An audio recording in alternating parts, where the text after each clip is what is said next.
आप लोग काफी देर से इंतजार कर रहे हैं और पर्दे के पीछे बैठी ख़वातीन भी काफी मुद्दत से बैठी हुई है।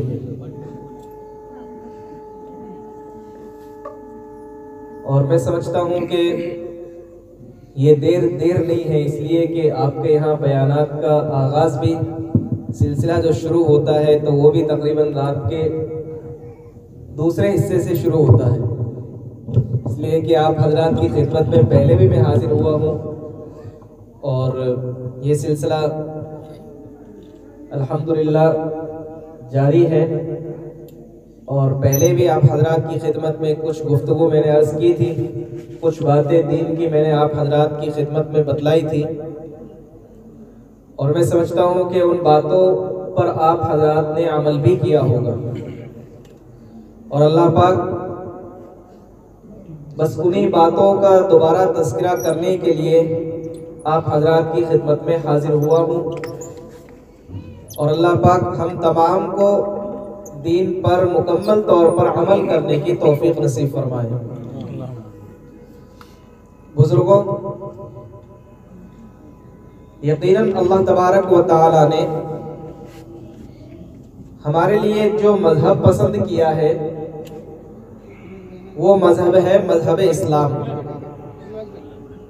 जो दीन अल्लाह तबारक व तआला ने हमारे लिए मुंतखब किया है वो दीन है दीन इस्लाम।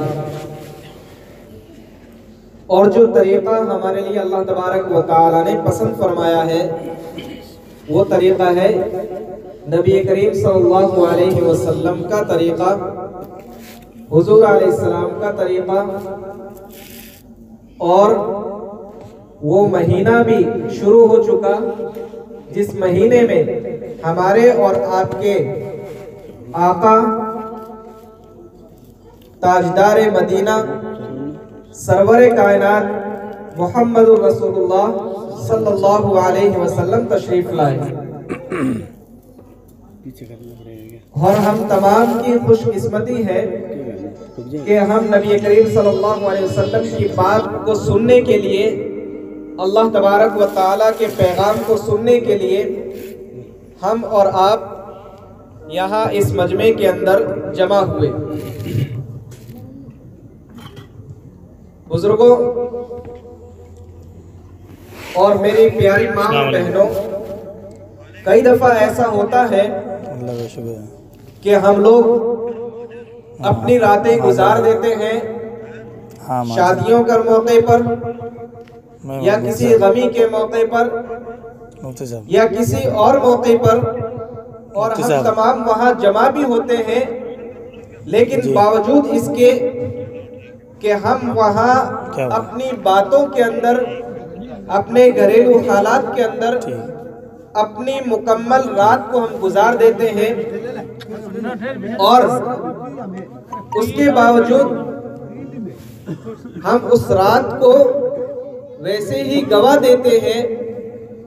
लेकिन ये हमारी खुशकिस्मती है कि आज जो हम जमा हुए हैं, हमारा और आपका जमा होने का मकसद सिर्फ और सिर्फ अल्लाह तबारक व तआला की बंदगी, उसके अहकामात को सुनना, नबी करीम सल्लल्लाहु अलैहि वसल्लम के तरीक़े को जानना और उसके मुताबिक ज़िंदगी गुजारना।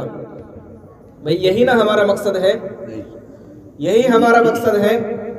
आप हाँ तो कीजिए ताकि मैं आपके तलब को सुनकर और आपके बेदारी को देखकर मैं आगे बात करना शुरू करूं।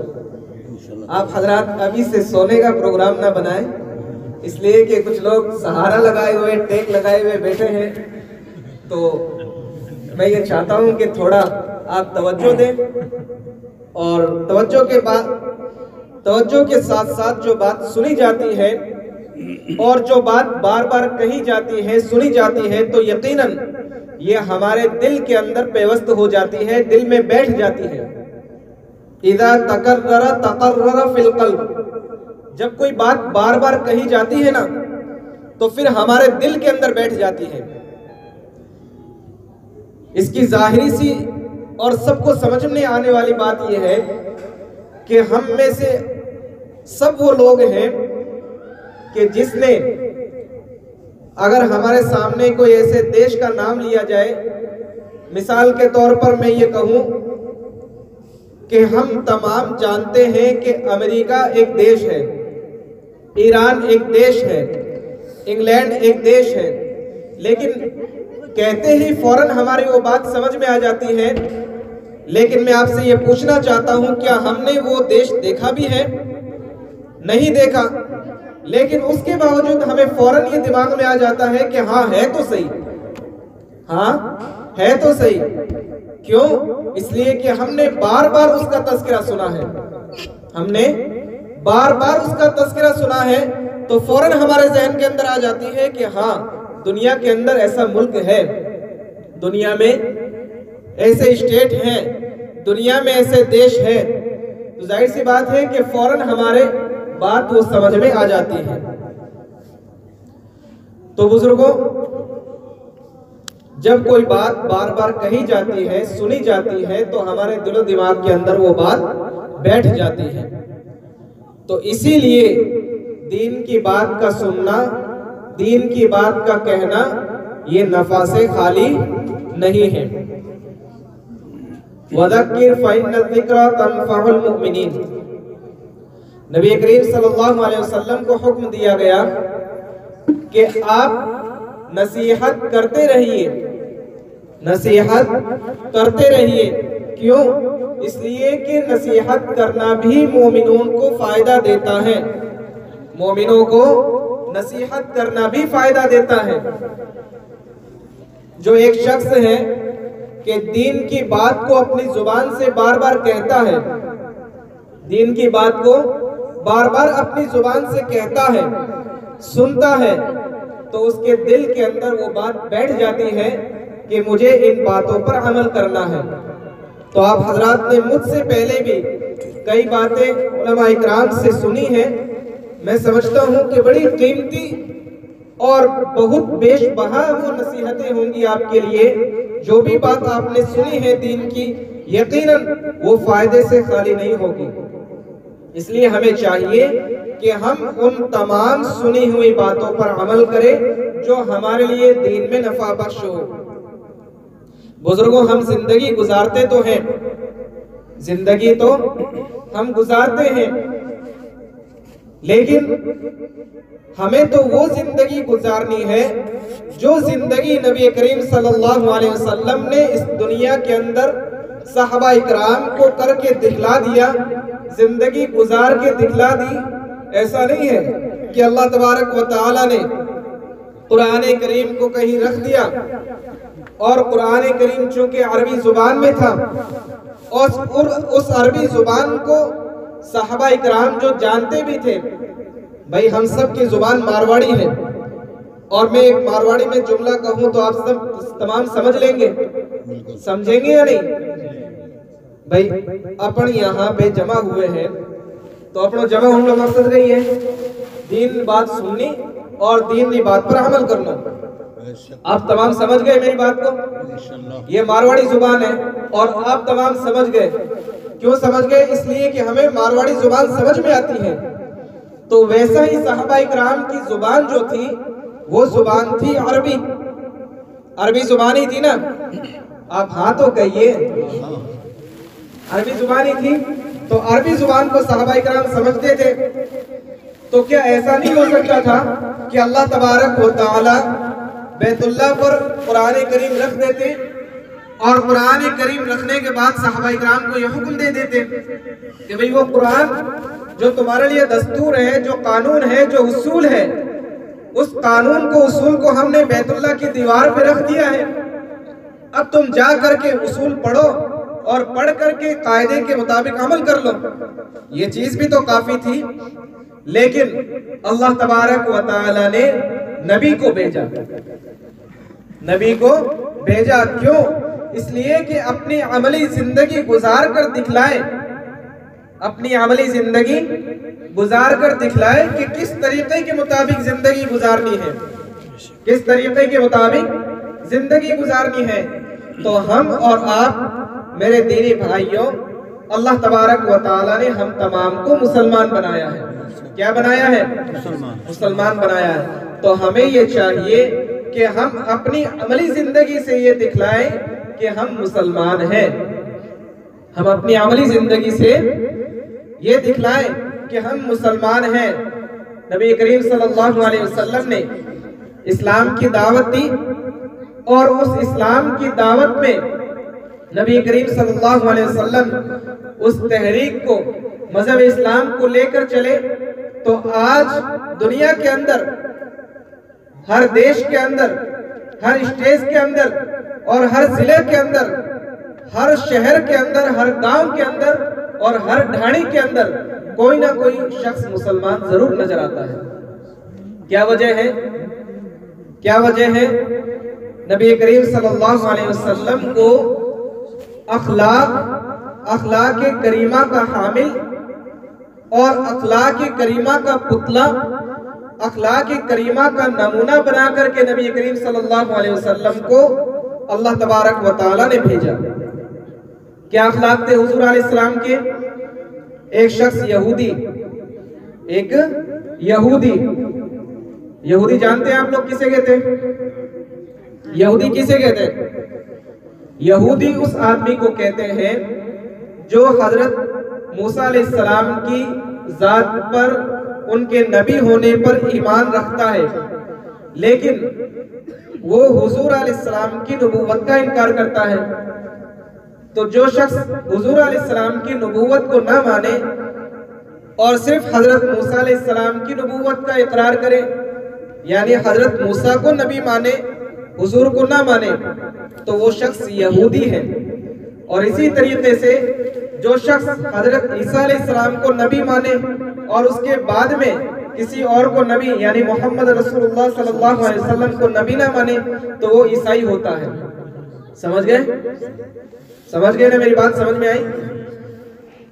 तो वो यहूदी नबी करीम सल्लल्लाहु अलैहि वसल्लम की खिदमत में हाजिर हुआ। क्या इरादे से? किस इरादे से हाजिर हुआ? कि मैं नाउज़ बिल्लाह आज नबी करीम सल्लल्लाहु अलैहि वसल्लम को कत्ल कर दूंगा। इस इरादे से वो हुजूर अलैहिस्सलाम के घर पहुंचा और तलवार उसके साथ में थी, तलवार उसके साथ में थी। जब वो पहुंचा है तो हुजूर अलैहिस्सलाम ने बतौर मेहमान के उसको रखा, अपने यहाँ पे उसको जगह दी। अपने यहाँ पे जब जगह दी तो हुजूर अलैहिस्सलाम ने खाना भी खिलाया, इसलिए कि मेहमान था वो। अब तक उसने ये जाहिर नहीं किया था कि मैं आपको कत्ल करने के इरादे से आया हूँ, लेकिन नबी करीम सल्लल्लाहु अलैहि वसल्लम के पास जब आया था तो हुजूर अलैहिस्सलाम का चूंकि हर आने वाला मेहमान था और मेहमान का इकराम भी किया जाता है, तो हुजूर अलैहिस्सलाम ने उसका इकराम भी किया, उसको खाना भी खिलाया। और फिर उसके साथ साथ हुजूर ने फरमाया कि आप बड़ी दूर से आए हैं और आप कहाँ जाने का इरादा रखते हैं? मैं समझता हूँ कि लंबी मसाफत होगी, आपकी दूरी होगी, इसलिए आज आप यही आराम कर लें। आज आप यही आराम कर लें। किससे कह रहे हैं? किससे कह रहे हैं? यहूदी से, जो हुजूर को नहीं मानता था।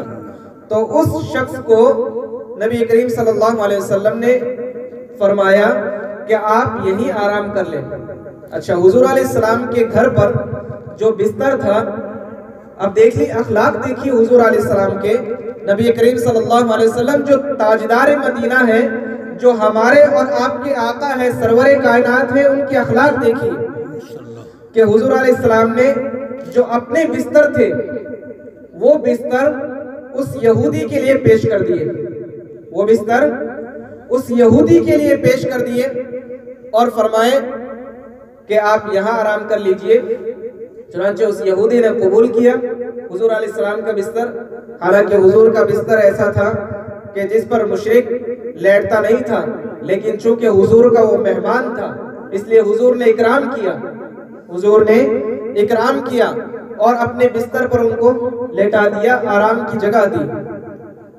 आधी रात में ये होता है कि चूंकि वो तो आया था नापाक इरादे से, कत्ल करने के इरादे से आया था।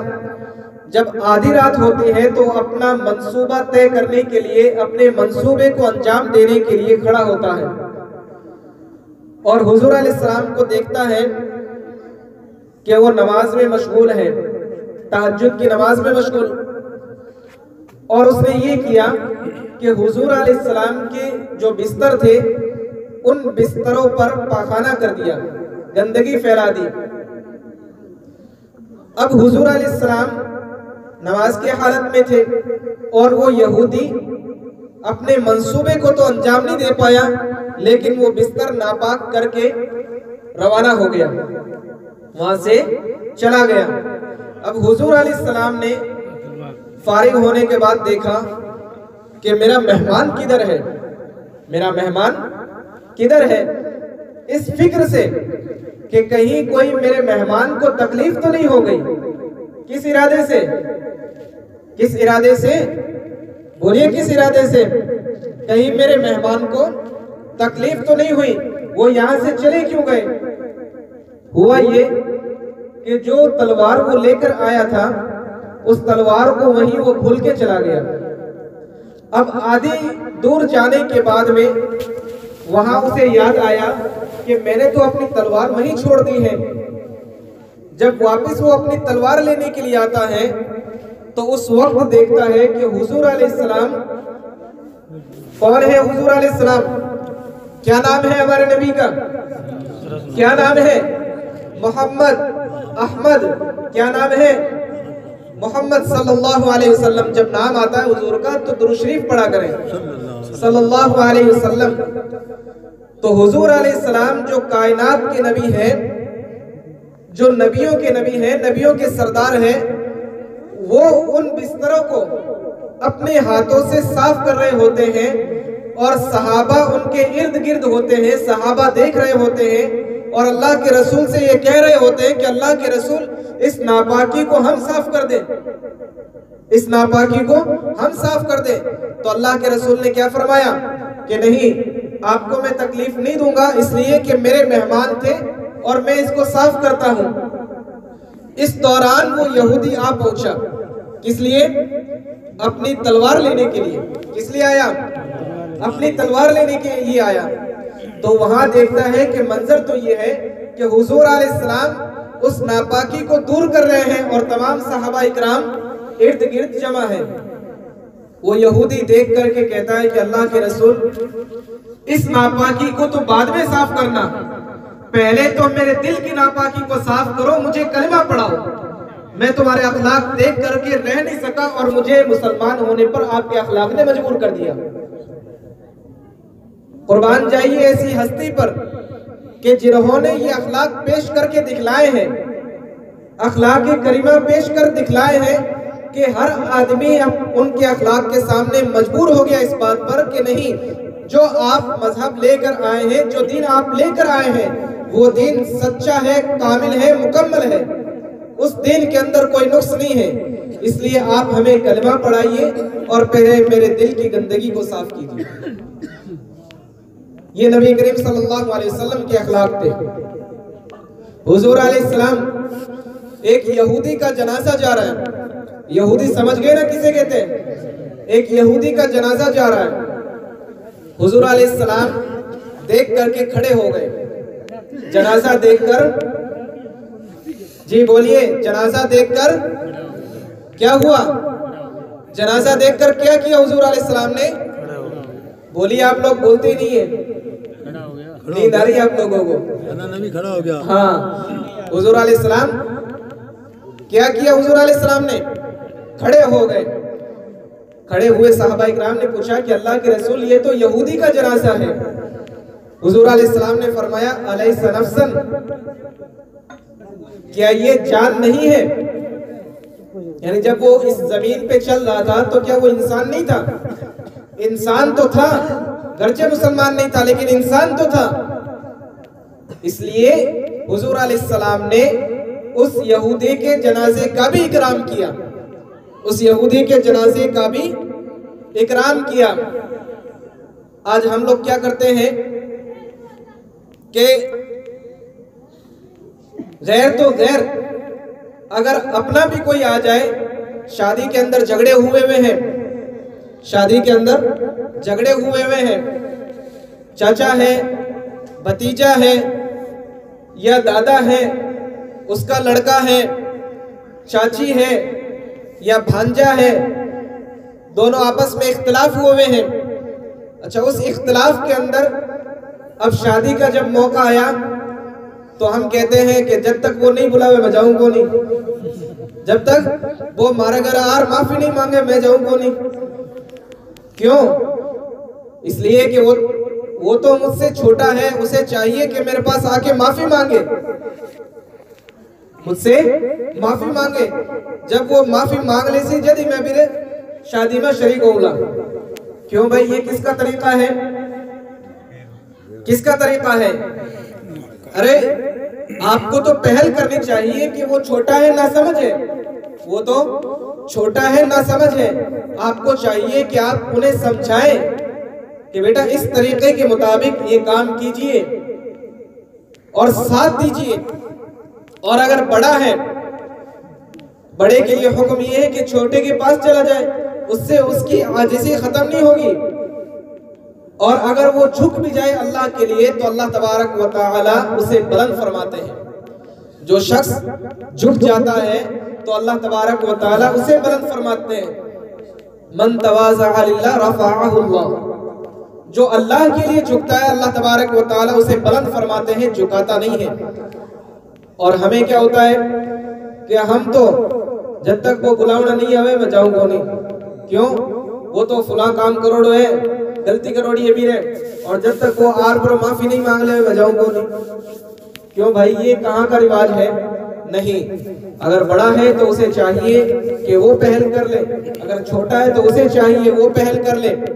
जब हुजूर अलैहिस्सलाम गुजरते थे ना, हुजूर अलैहिस्सलाम जब गुजरते थे रास्ते से तो हुक्म भी ये है कि रास्ते से गुजरने वाला सलाम करे बैठे हुए लोगों को।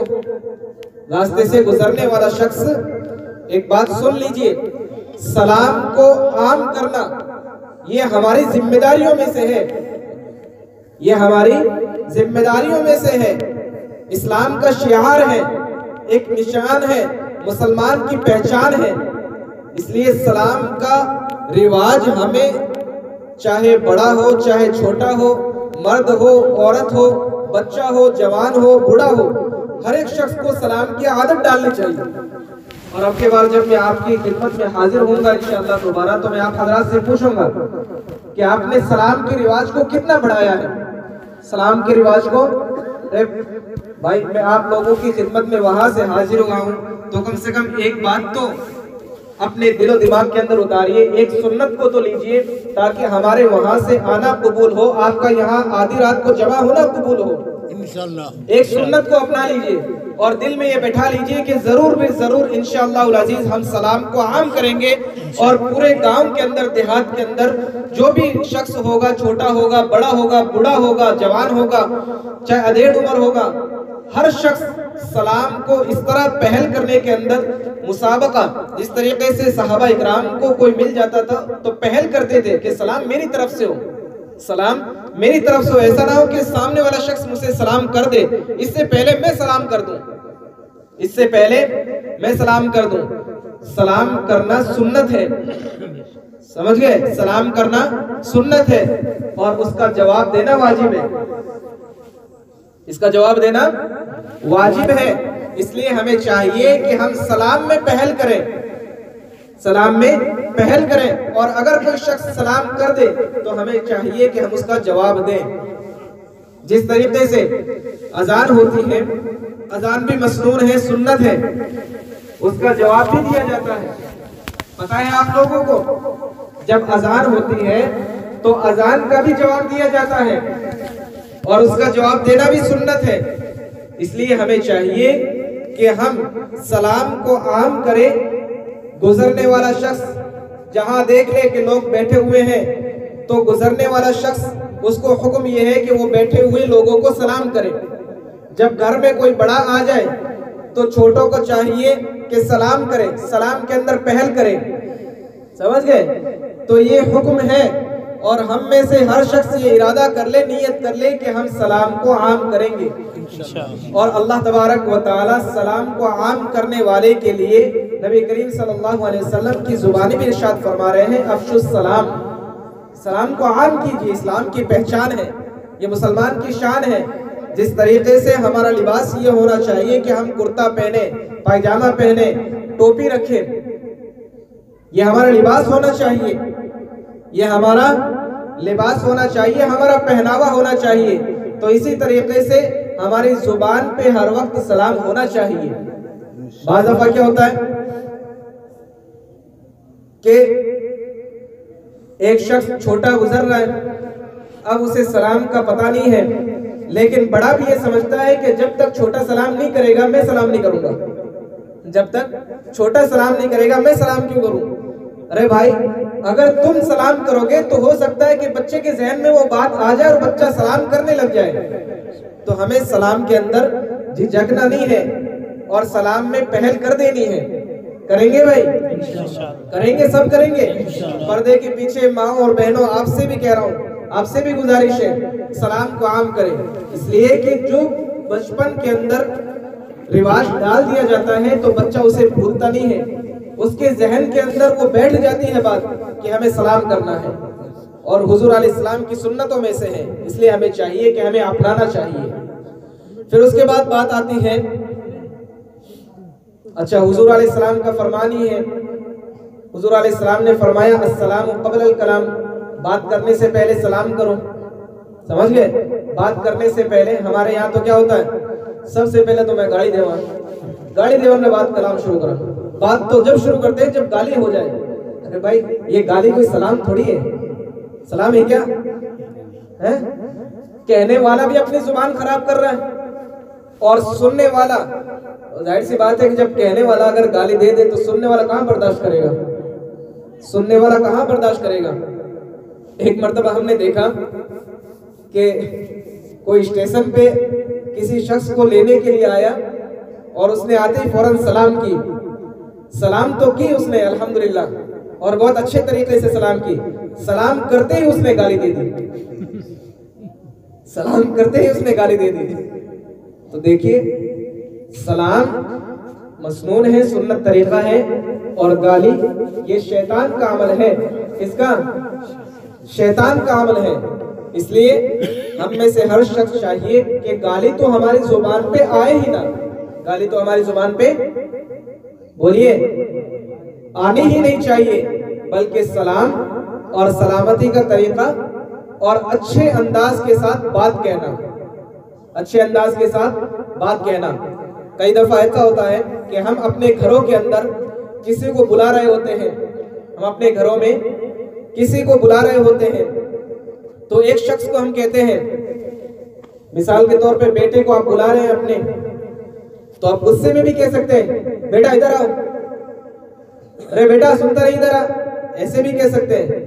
लेकिन नरम लहजे के साथ ऐसा भी कह सकते हैं कि बेटा इधर आइए। कह सकते हैं या नहीं? कह सकते हैं या नहीं भाई? ये यूं भी कह सकते हैं कि छोरा अड़ी ना, कहते हैं या नहीं?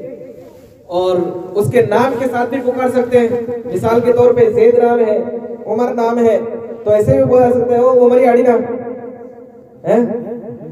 लेकिन नहीं कहना चाहिए। हमें क्या बोलना चाहिए? बेटा इधर आओ। कितनी संजीदगी इस मिजाज के अंदर। और आपका बेटा भी क्या कहेगा? जी वालिद मोहतरम, जी अब्बू जान। हम आम तौर पर सिखाता ही है पापा पापा। अरे भाई, कम से कम इस्लामी तहजीब के मुताबिक ये कहें, उसको अब्बू जान सिखलाएं, वालिद सिखलाएं। ये चीजें हमारे मजहब से ताल्लुक रखती है और हमारे निशानात में से है, मुसलमान की शान है।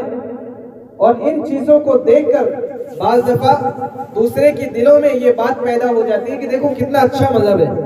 ये बात होती ही नहीं होती, कितना अच्छा मजहब है। खाने की बात है तो खाना हम खा सकते हैं, खड़े होकर भी खा ले। खाना हमारी जरूरत है या नहीं भाई? खाना आपकी जरूरत नहीं है क्या? आपकी जरूरत नहीं है? आप कहिए कि खाना आपकी जरूरत, हमारी जरूरत, सबकी जरूरत है ना। तो जब हमारी जरूरत है खाना तो हम खड़े होके भी खा सकते हैं, समझ गए, और हम कहीं भी बैठ के खा सकते हैं। लेकिन तरीका हमारा ये होना चाहिए कि हम दस्तरखान बिछाकर हाथ धोकर बिस्मिल्लाह पढ़कर अपने सामने से खाएं। अगर सुन्नत तरीका हम उसके अंदर अपना ले तो हमारे लिए कोई दुश्वार है? दुश्वार है? बतलाइए। अगर हम खाने से पहले हाथ धो ले और खाना दस्तरखान पे लगा हुआ हो और खाना अपने सामने से खा रहे हैं और हमने बिस्मिल्लाह पढ़ ली है, खाने की दुआ याद है आप हजरात को? खाने की शुरू में पढ़ते हैं बिस्मिल्लाहि व अला बरकतिल्लाह। क्या पढ़ते हैं?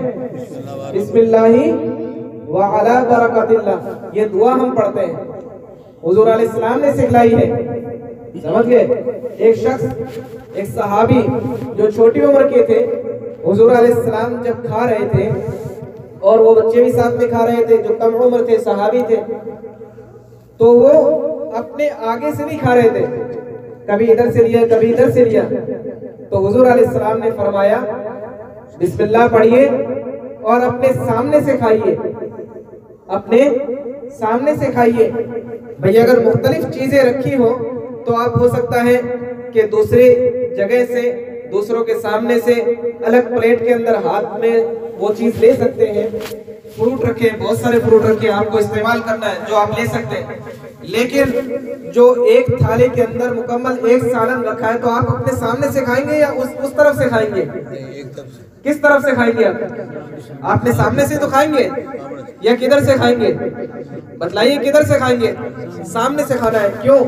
हुजूर अलैहिस्सलाम का तरीका है। हुजूर अलैहिस्सलाम ने उस सहाबी को छोटी उम्र के अंदर सिखलाया था। वो सहाबी फरमाते हैं कि उसके बाद से कभी ऐसा नहीं हुआ कि मैंने बिस्मिल्लाह, समझ गए? तो मैंने आप हजरात की खिदमत में सलाम का तरीका बतला दिया है और सलाम को आम करने का आप हजरात को मशवरा दे दिया है। मैंने आप हजरात की खिदमत में ये बात मैंने पेश कर दी है, तो आप इस पे अमल करेंगे नहीं करेंगे? इंशाअल्लाह करेंगे ना। अल्लाह तबारक व तआला तमाम को अमल करने की तौफीक नसीब फरमाए। हुजूर अलैहिस्सलाम की एक हदीस है, नबी करीम सल्लल्लाहु अलैहि वसल्लम ने फरमाया एक सहाबी से कि अगर तुमसे ये हो सके तो तुम ये करो, अगर तुमसे हो सके तो तुम ये करो कि रात में सोते हुए तुम ऐसे सो कि तुम्हारे दिल के अंदर किसी के मुताल्लिक कोई बुग़्ज़ किना ना हो, किसी के मुताल्लिक कोई बुग़्ज़ किना ना हो, समझ गए? यानी तुम किसी की दुश्मनी लेकर के अपने दिल के अंदर लेकर ऐसी रात ना गुजारो, बल्कि रात ऐसी गुजारो कि तुम्हारे दिल के अंदर तमाम लोगों के लिए, अगर तुम्हें किसी ने तकलीफ दी है तो तमाम को माफी का ऐलान करते हुए रात गुजारो। क्या होगा? तुम्हारे लिए जन्नत की बशारत है। क्या कम है भाई? क्या कम है? हमें करना क्या है? किसी ने हमको तकलीफ पहुंचाई, हमने उनको माफ कर दिया। किसी ने हमको तकलीफ पहुंचाई, हमने उनको माफ कर दिया। अच्छा, हमारी तरफ से अगर किसी को तकलीफ पहुंच गई है तो हमें चाहिए कि हम फौरन माफी मांग लें, हम फौरन माफी मांग लें। अगर इस तरीके के मुताबिक हम रात गुजारें तो हमारे लिए कितनी बड़ी बशारत है, कितनी बड़ी बशारत है भाई। जिसके लिए अपन जी रहे हैं, जिसके लिए अपन जी रहे हैं ना, इन्नल्लाह अश्तरा मिनल मुमिनीना, अल्लाह तबारक व तआला ने मोमिनीन की जान को, मोमिनीन के माल को किसके बदले में खरीद लिया? जन्नत के बदले में खरीदा है ना। तो हमें क्या मिलेगा जब इस मजहब के मुताबिक हम अपनी अमली जिंदगी गुजारते रहेंगे? तो हमें क्या मिलेगा? क्या मिलेगा? हमें जन्नत मिलेगी। तो उसी जन्नत को पाने का आसान तरीका हुजूर अलैहिस्सलाम ने क्या फरमाया कि रात ऐसी गुजारो कि तुम्हारे दिल के अंदर किसी के मुताल्लिक कोई बुग़्ज़ किना ना हो, बल्कि तमाम लोगों को तुम माफ कर चुके हो। और अगर आपने किसी को तकलीफ दी है तो फिर आपने उन लोगों से फौरन माफी भी मांग ली जिन्होंने आपको तकलीफ दी, समझ गए? तो इस तरीके के मुताबिक हम अगर रात भी गुजारेंगे तब भी हमारे लिए बहुत बड़ा इनाम, हमारे लिए बहुत बड़ी बशारत है। हमें रात कैसी गुजारनी है? कैसी रात गुजारनी है भाई? इरादा करें कैसे गुजारेंगे हम अपने दिन रात, कैसे गुजारेंगे? माफी के साथ। हुजूर अलैहिस्सलाम ने फरमाया कि आप लोगों को 3 काम करने चाहिए। कौन से काम? जो आपको ना दे आप उसको दो, जो आपको महरूम कर दे आप उसको दो, जो आप पर जुल्म करे आप उसको माफ कर दो। समझ गए? जो आप पर जुल्म करे आप उसको माफ कर दो, और जो आपको महरूम रखे आप उसको दो। क्यों? इसलिए कि ये अखलाक में से है, अखलाकियात में से है। एक शख्स पड़ोसी है, वो हमारा पड़ोसी है। हम पड़ोसी के साथ में, पड़ोसी हमारे साथ कैसा बर्ताव करता है कि पड़ोसी अपने घर का कचरा हमारे घर के सामने डाल देता है। होता है कि नहीं? आपका पड़ोसी और उसने आपने घर का कचरा आपके सामने डाल दिया। अब सुबह सुबह जब औरतें परेशान होती है झाड़ू निकालते वक्त, तो वो यही गालियां देती रहती है कि पड़ोसी कमबख्त है, ऐसा है वैसा है, उसने हमारे घर के सामने कचरा डाल दिया। कोई बात नहीं, उनने ऐसा बर्ताव किया है कि आपके घर के सामने कचरा डाल दिया, तो अब आपको चाहिए कि उस कचरे को उठाकर कूड़ेदान की तरफ या अकूड़ी की तरफ फेंक दे। इससे क्या होगा कि आपका पड़ोसी आपके बर्ताव से मुतासिर हो करके वो आपकी इज्जत करने लगेगा, आपका एहतराम करने लगेगा कि मुझे इतने साल हो गए उसके साथ ऐसा बर्ताव करते हुए, लेकिन इसने कभी पलटकर ऐसा जवाब नहीं दिया। और हमारे यहाँ होता क्या है, एक ने कचरा डाल दिया तो दूसरा ये कहता है कि अच्छा हमारे घर सामने कचरा डाल दियो तो मैं डबल कचरों के टोकर करो मेरे घर सामने। क्या होगा इससे? झगड़े, इख्तलाफात, दुश्वारियां, रुकावटें, ये तमाम चीजें पैदा हो जाएंगी। होगी या नहीं? इसलिए हमें हुक्म दिया गया जो तुम पर जुल्म करे उसे माफ करो। हुजूर अलैहिस्सलाम ने फरमाया जालिम को और मजलूम को, जालिम और मजलूम तुम दोनों की मदद करो। जालिम और मजलूम दोनों की मदद करो। मदद कैसे करें अल्लाह के रसूल? हम जालिम की मदद कैसे करें? मजलूम की तो हमें समझ में आता है कि बेचारा मजलूम है, मार खा रहा है, समझ में, तो हम उसके लिए राहत रासानी का काम कर दे, उसको आराम पहुंचाने का हम काम कर दे।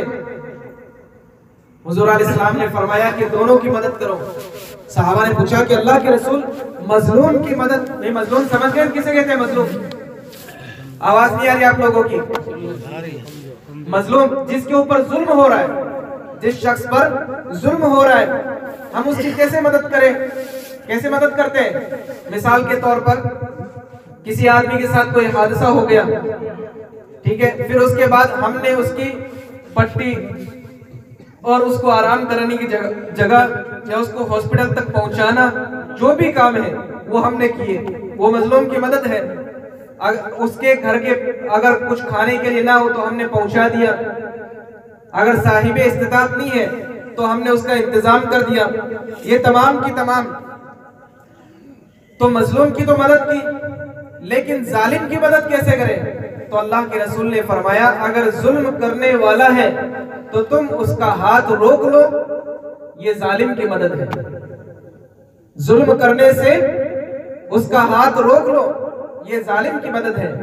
जब जुल्म करने वाला अगर अपन उसका हाथ रोक लेते हैं तो जाहिर सी बात है कि उसकी मदद हुई नहीं हुई। जालिम जुल्म करने से रुक गया, उसकी भी मदद है। हुजूर अलैहिस्सलाम ने फरमाया कि जालिम की मदद करो, मजलूम की भी मदद करो। एक हदीस में हुजूर अलैहिस्सलाम ने फरमाया अद्दीनुन नसीहा, दीन क्या है? खैर खाही का नाम है। दीन किस चीज का नाम है? खैर खाही का नाम है। खैर खाही मतलब भलाई चाहने का नाम है। भलाई करन लो नाम दीन है। किरो नाम भाई, किसका नाम दीन है? अद्दीनुन नसीहा, हुजूर ने कितना मुख्तसर जुमला, एक लाइन भी नहीं है पूरी, मुख्तसर जुमले के अंदर हमें दीन समझा दिया। मुख्तसर जुमले के अंदर दीन समझा दिया। भाई समझ में आया नहीं आया? हमारे लिए तो समझना ही मुश्किल है, समझना मुश्किल है कि नहीं? अद्दीनुन नसीहा, हुजूर अलैहिस्सलाम ने फरमाया कि दीन सरापा खैर है, दीन सरापा खैर है, भलाई का नाम है। भलाई कैसे? भलाई का नाम कैसे है? भाई हमारा पड़ोसी गैर मुस्लिम है, हमारा पड़ोसी गैर मुस्लिम है, हम उसके साथ क्या भलाई कर सकते हैं? हम उसके साथ में ये भलाई कर सकते हैं कि हम मजहब इस्लाम उस तक पहुंचाने की हर दर्जा कोशिश करें, दीन इस्लाम पहुंचाने की, उसे समझाने की। अच्छा, समझाने की जरूरत, और समझाना हमारा किस तरीके से होगा? जब हम मुकम्मल तौर पर इस्लाम पर अमल करते होंगे, जब हम मुकम्मल तौर पर, जब हमारे चेहरे पर दाढ़ी नहीं होगी, या हम मजहब इस्लाम पर मुकम्मल नहीं उतरते होंगे, हमारे शादी और ब्याह इस्लाम तरीके के मुताबिक नहीं हो रहे होंगे, हमारे गमी के मौके इस्लाम तरीके के मुताबिक नहीं हो रहे होंगे, तो हम उसे कैसे समझाएंगे? कैसे समझाएंगे उसे कि हमारा मजहब ये, हमारा मजहब तो ये हुक्म देता है? समझा सकते हैं? इसलिए हमें अपने मजहब पर मुकम्मल अमल करना पड़ेगा, मुकम्मल अमल करना पड़ेगा, ताकि हम उसे समझा सके। बल्कि तब समझाने की जरूरत ही नहीं होगी, वो मुतासिर होकर मजहब इस्लाम कबूल कर लेगा, मुतासिर होकर मजहब इस्लाम कबूल कर लेगा। उसके साथ भलाई क्या है कि हम उसे ये बतलाएं कि मजहब इस्लाम ये इन चीजों का हुक्म देता है, इसमें कई माबूद नहीं है बल्कि एक माबूद है। मजहब इस्लाम में क्या है? एक माबूद। कितने माबूद? भाई हम किसकी इबादत करते हैं? किसकी इबादत करते हैं? अल्लाह की इबादत करते हैं ना। तो आप लोग बोलते क्यों नहीं? बोलिए, किसकी इबादत करते हैं हम लोग? अल्लाह की। और अकेले अल्लाह तबारक व तआला की इबादत करते हैं, और ऐसी इबादत कि जिसमें उसकी जात में, उसकी सिफात में कोई भी शरीक नहीं है। कुल हुवल्लाहु अहद अल्लाहुस समद लम यलिद व लम यूलद व लम यकुल लहू कुफुवन अहद। है कोई शरीक? ना उसकी जात में ना उसकी सिफात में कोई भी शरीक नहीं है। समझ गए? ऐसे माबूद की हम इबादत करते हैं, तो वो हमारा माबूद जो इस सारी कायनात को अपने कब्जे में लिए हुए हैं, हम उसकी इबादत के साथ किसी और को शरीक कर सकते? नहीं कर सकते। तो उन्हें हमें यही समझाना होता है कि हम मजहब इस्लाम की ऐसे माबूद की इबादत करते हैं जिसमें एक माबूद है, और नबी करीम सल्लल्लाहु अलैहि वसल्लम के अखलाक हम उनके सामने पेश करें। ये हमारे गैर मुस्लिम भाई के साथ में हमारी खैर खाई होगी, मुस्लिम भाई के साथ खैर खाई होगी। मुसलमानों के साथ क्या भलाई करें? मुसलमानों के साथ हम क्या भलाई करेंगे? बतलाइए, क्या भलाई करेंगे? एक मुसलमान भाई है जो नमाज से, कलमे से, रोजे से, ज़कात से, हज से कोसों दूर है। कितना दूर है? कोसों दूर है। क्या हम में से किसी को फिक्र होती है कि हम उस बंदे के पास जाएं, हमारे मोमिन भाई के पास जाएं, उसे ये कहें कि अल्लाह ने हमें मुसलमान बनाकर भेजा है? क्या बनाकर भेजा है? अल्लाह ने हमें मुसलमान बनाकर भेजा है। भाई हमारे ऊपर नमाज फर्ज है, हमें चाहिए कि हम नमाज पढ़ें, हमें चाहिए कि हम नमाज पढ़ें, हमें चाहिए कि जब रमजान मुबारक आए तो रोजे रखें, हमें चाहिए कि जब अल्लाह ने हमें माल दिया है तो हम ज़कात दें। हमारे पास इतना माल है कि हम बैतुल्लाह की ज़ियारत कर सके, तो हमें चाहिए कि हम हज करें। और हमारा कलमा ये है, ला इलाहा इल्लल्लाहु मुहम्मदुर रसूलुल्लाह सल्लल्लाहु अलैहि वसल्लम, ये हमारा कलिमा है। कोई माबूद नहीं सिवाय अल्लाह तबारक व तआला के, और मोहम्मद रसूलुल्लाह सल्लल्लाहु अलैहि वसल्लम अल्लाह के रसूल हैं। ये हमारा कलिमा है। क्या हम में से किसी को फिक्र होती है कि हम उस भाई के पास जो हमसे, मजहब इस्लाम से, मोमिनों से काफी दूर है, हम उसके पास जाएं और उसको इन चीजों की दावत दें। बतलाइए मेरे भाइयों, एक शख्स अगर उसका रिश्ता किसी ऐसे शख्स के साथ में है कि वो उससे मिलता जुलता है, शादी ब्याह के अंदर उसको बुलाता है, लेकिन कभी उसने अपने मजहब के सिलसिले में, अपने इस्लाम के सिलसिले में, नमाज के बारे में, रोजे के बारे में, कलीमे के बारे में, ज़कात के बारे में, हज के बारे में कभी उसने कोई मुज़ाकरा नहीं किया, तो मेरे भाई वो जो आपका दोस्त बना है, दोस्ती किस नाते? अल-हुब्बु लिल्लाह वल बुग़्ज़ु लिल्लाह। दोस्ती अल्लाह के लिए और बुग़्ज़ भी अल्लाह के लिए। दोस्ती भी अल्लाह के लिए। हमें चाहिए कि हम किसी से भी दोस्ती रखें तो हमारी दोस्ती, हमारी मोहब्बत सिर्फ और सिर्फ अल्लाह के लिए होनी चाहिए, और हमारी जो आपसी रंजिश है वो सिर्फ इस वजह से होनी चाहिए कि उसने मज़हब इस्लाम को, या अल्लाह के दीन को, हुज़ूर अलैहिस्सलाम की पैगामात को, हुज़ूर अलैहिस्सलाम के अहकामात को और उनकी पैरवी करने के बारे में कुछ ऐसा किया है, तो हमारी बुग़्ज़, रंजिश इस वजह से तो हो सकती है, इस वजह से तो हो सकती है, उसके अलावा किसी वजह से नहीं। हमारी माँ और बहनों जो पर्दे के पीछे बैठी हैं, कितनी मज़दूरात हमारे घरों पे आती हैं, कितनी औरतें हमसे हफ्ते में, 2 हफ्ते में, महीने में दूर दराज से मिलने आती हैं, और वो अपने मजहब को जानने वाली होती है, अपने मजहब के मुताबिक मोमिन होती हैं, लेकिन क्या हम उनसे मुज़ाकरा करते हैं कि भाई बहन तुम आई हो, जरा बतलाओ कि नमाज में फराइज कितने हैं, नमाज में वाजिबात कितने हैं, नमाज की सुन्नतें कितनी हैं, नमाज किस तरीके के मुताबिक हमें पढ़नी चाहिए। तो मेरी माँ और बहनों, हमें चाहिए कि हम उन चीजों का तज़किरा करें। किन चीजों का? उन चीजों का तज़किरा करें। और हमारे यहाँ होता क्या है, 2-2, 2.5, 3-3 घंटे गुजर जाते हैं, लेकिन कोई मजहब के सिलसिले में, हमारी नमाजों का सिलसिला, ना हमें रोजों का कोई पता, ना कोई हमें ज़कात के बारे में पता। हमें चाहिए कि इन अहकामात को, अल्लाह तबारक व तआला के दिए हुए इनामात को हम बगौर सुने और इस पर अमल करें। एक बुजुर्ग का वाकया है कि रमजानुल मुबारक के अंदर कोई शख्स उनके यहाँ गया। भाई नींद तो नहीं आ रही आप लोगों को? नहीं आ रही ना? जग रहे ना आप लोग? सुनने को तैयार है ना जी? तो एक बुजुर्ग के यहाँ पे कोई शख्स गया, उन बुजुर्ग को देखा कि रमजानुल मुबारक के अंदर उनके खास अमलियात हैं, खास उनके आमाल हैं, उन आमाल के मुताबिक वो अपनी जिंदगी गुजार रहे हैं। सुबह से शाम तक उनको फुर्सत नहीं है वो किसी से मिल सके, सुबह से शाम तक उनको फुर्सत नहीं है वो किसी से मिल सके। कोई शख्स गया मिलने के लिए, समझ गए, तो उस शख्स से मुलाकात नहीं हो पाई, उन बुजुर्ग से उस शख्स की मुलाकात नहीं हो पाई। तो वो मजाक में कहने लगा कि रमजान तो हमारे यहाँ भी आता है, लेकिन बुखार की तरह नहीं आता। रमजान तो हमारे यहाँ भी आता है, लेकिन बुखार की तरह। ये बुजुर्गों का एक तरीका है, उनके आमाल हैं, वो इस तरीके के मुताबिक वो एक पल भी, कहने का मकसद ये है कि अपना एक पल भी, एक सेकंड भी, एक लम्हा भी कैसा होता है कि वो बेकार फजूल खर्च करने में नहीं लगाते, बल्कि हर वक्त ऐसा होता है कि वो अल्लाह के जिक्र के अंदर, अल्लाह की याद में, अल्लाह की दीन की फिक्र में, हुजूर अलैहिस्सलाम की इत्तिबा के अंदर अपनी जिंदगी गुजार रहे होते हैं।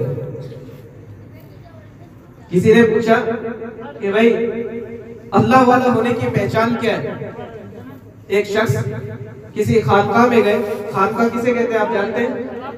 खानका जी, जहाँ पे एक अल्लाह वाले होते हैं, और जिस तरीके से एक मदरसा होता है तो मदरसे के अंदर एक सिलेबस होता है, जिस तरीके से स्कूल के अंदर होता है, तो खानका के अंदर भी जिंदगी गुजारने का, अपने बातिन को संवारने का, अपने अंदर की जिंदगी को, दिल को बनाने का एक सिलेबस होता है, वहां तरीका होता है। वहां जाकर हम अपने दिल को संवारते हैं। और आप में से हर शख्स को चाहिए कि कहीं आपके नजदीक खानका हो, कोई अल्लाह वाला बैठा हो, आपके करीब में नहीं तो चाहिए कि हम दूर तक जाएं। दिल संवारने की हर एक को जरूरत है या नहीं है? जरूरत है या नहीं? जरूरत नहीं लग रही शायद, जरूरत है ना भाई, दिल को संवारने की जरूरत है या नहीं? जिस तरीके से हम अपने जिस्म को संवारते हैं ताकि हमें कोई शख्स ये न कहे कि तू बुरा दिख रहा है, तेरे चेहरे पे तो ये दाग लगा हुआ है, तेरे बालों पे तो ये दाग लगा हुआ है, तेरी दाढ़ी के अंदर तो ये दाग लगा हुआ है, तेरे कपड़ों पे तो दाग लगा हुआ है। भाई हम बचते हैं ना कि कोई हमारे जिस्म पे दाग ना हो। तो वैसे भी हमें चाहिए कि हम अल्लाह वालों के पास बैठकर अपने दिल के दागों को भी साफ करें, दिल के दाग को भी साफ करें। क्यों?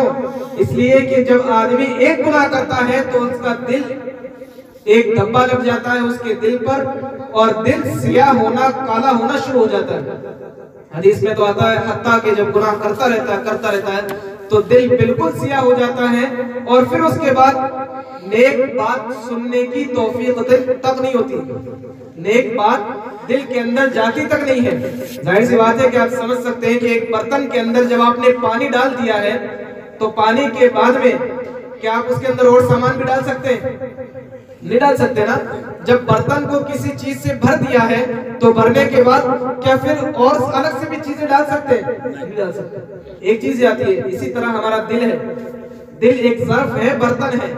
जब हमने नेकियां करना शुरू की तो दिल नेकियों ही को कबूल करेगा, अगर गुनाह करना शुरू किए तो दिल गुनाही को कबूल करेगा। इसलिए हमें चाहिए अल्लाह वालों की सोहबत में जाए, वहां दिल संवारने का एक तरीका होता है।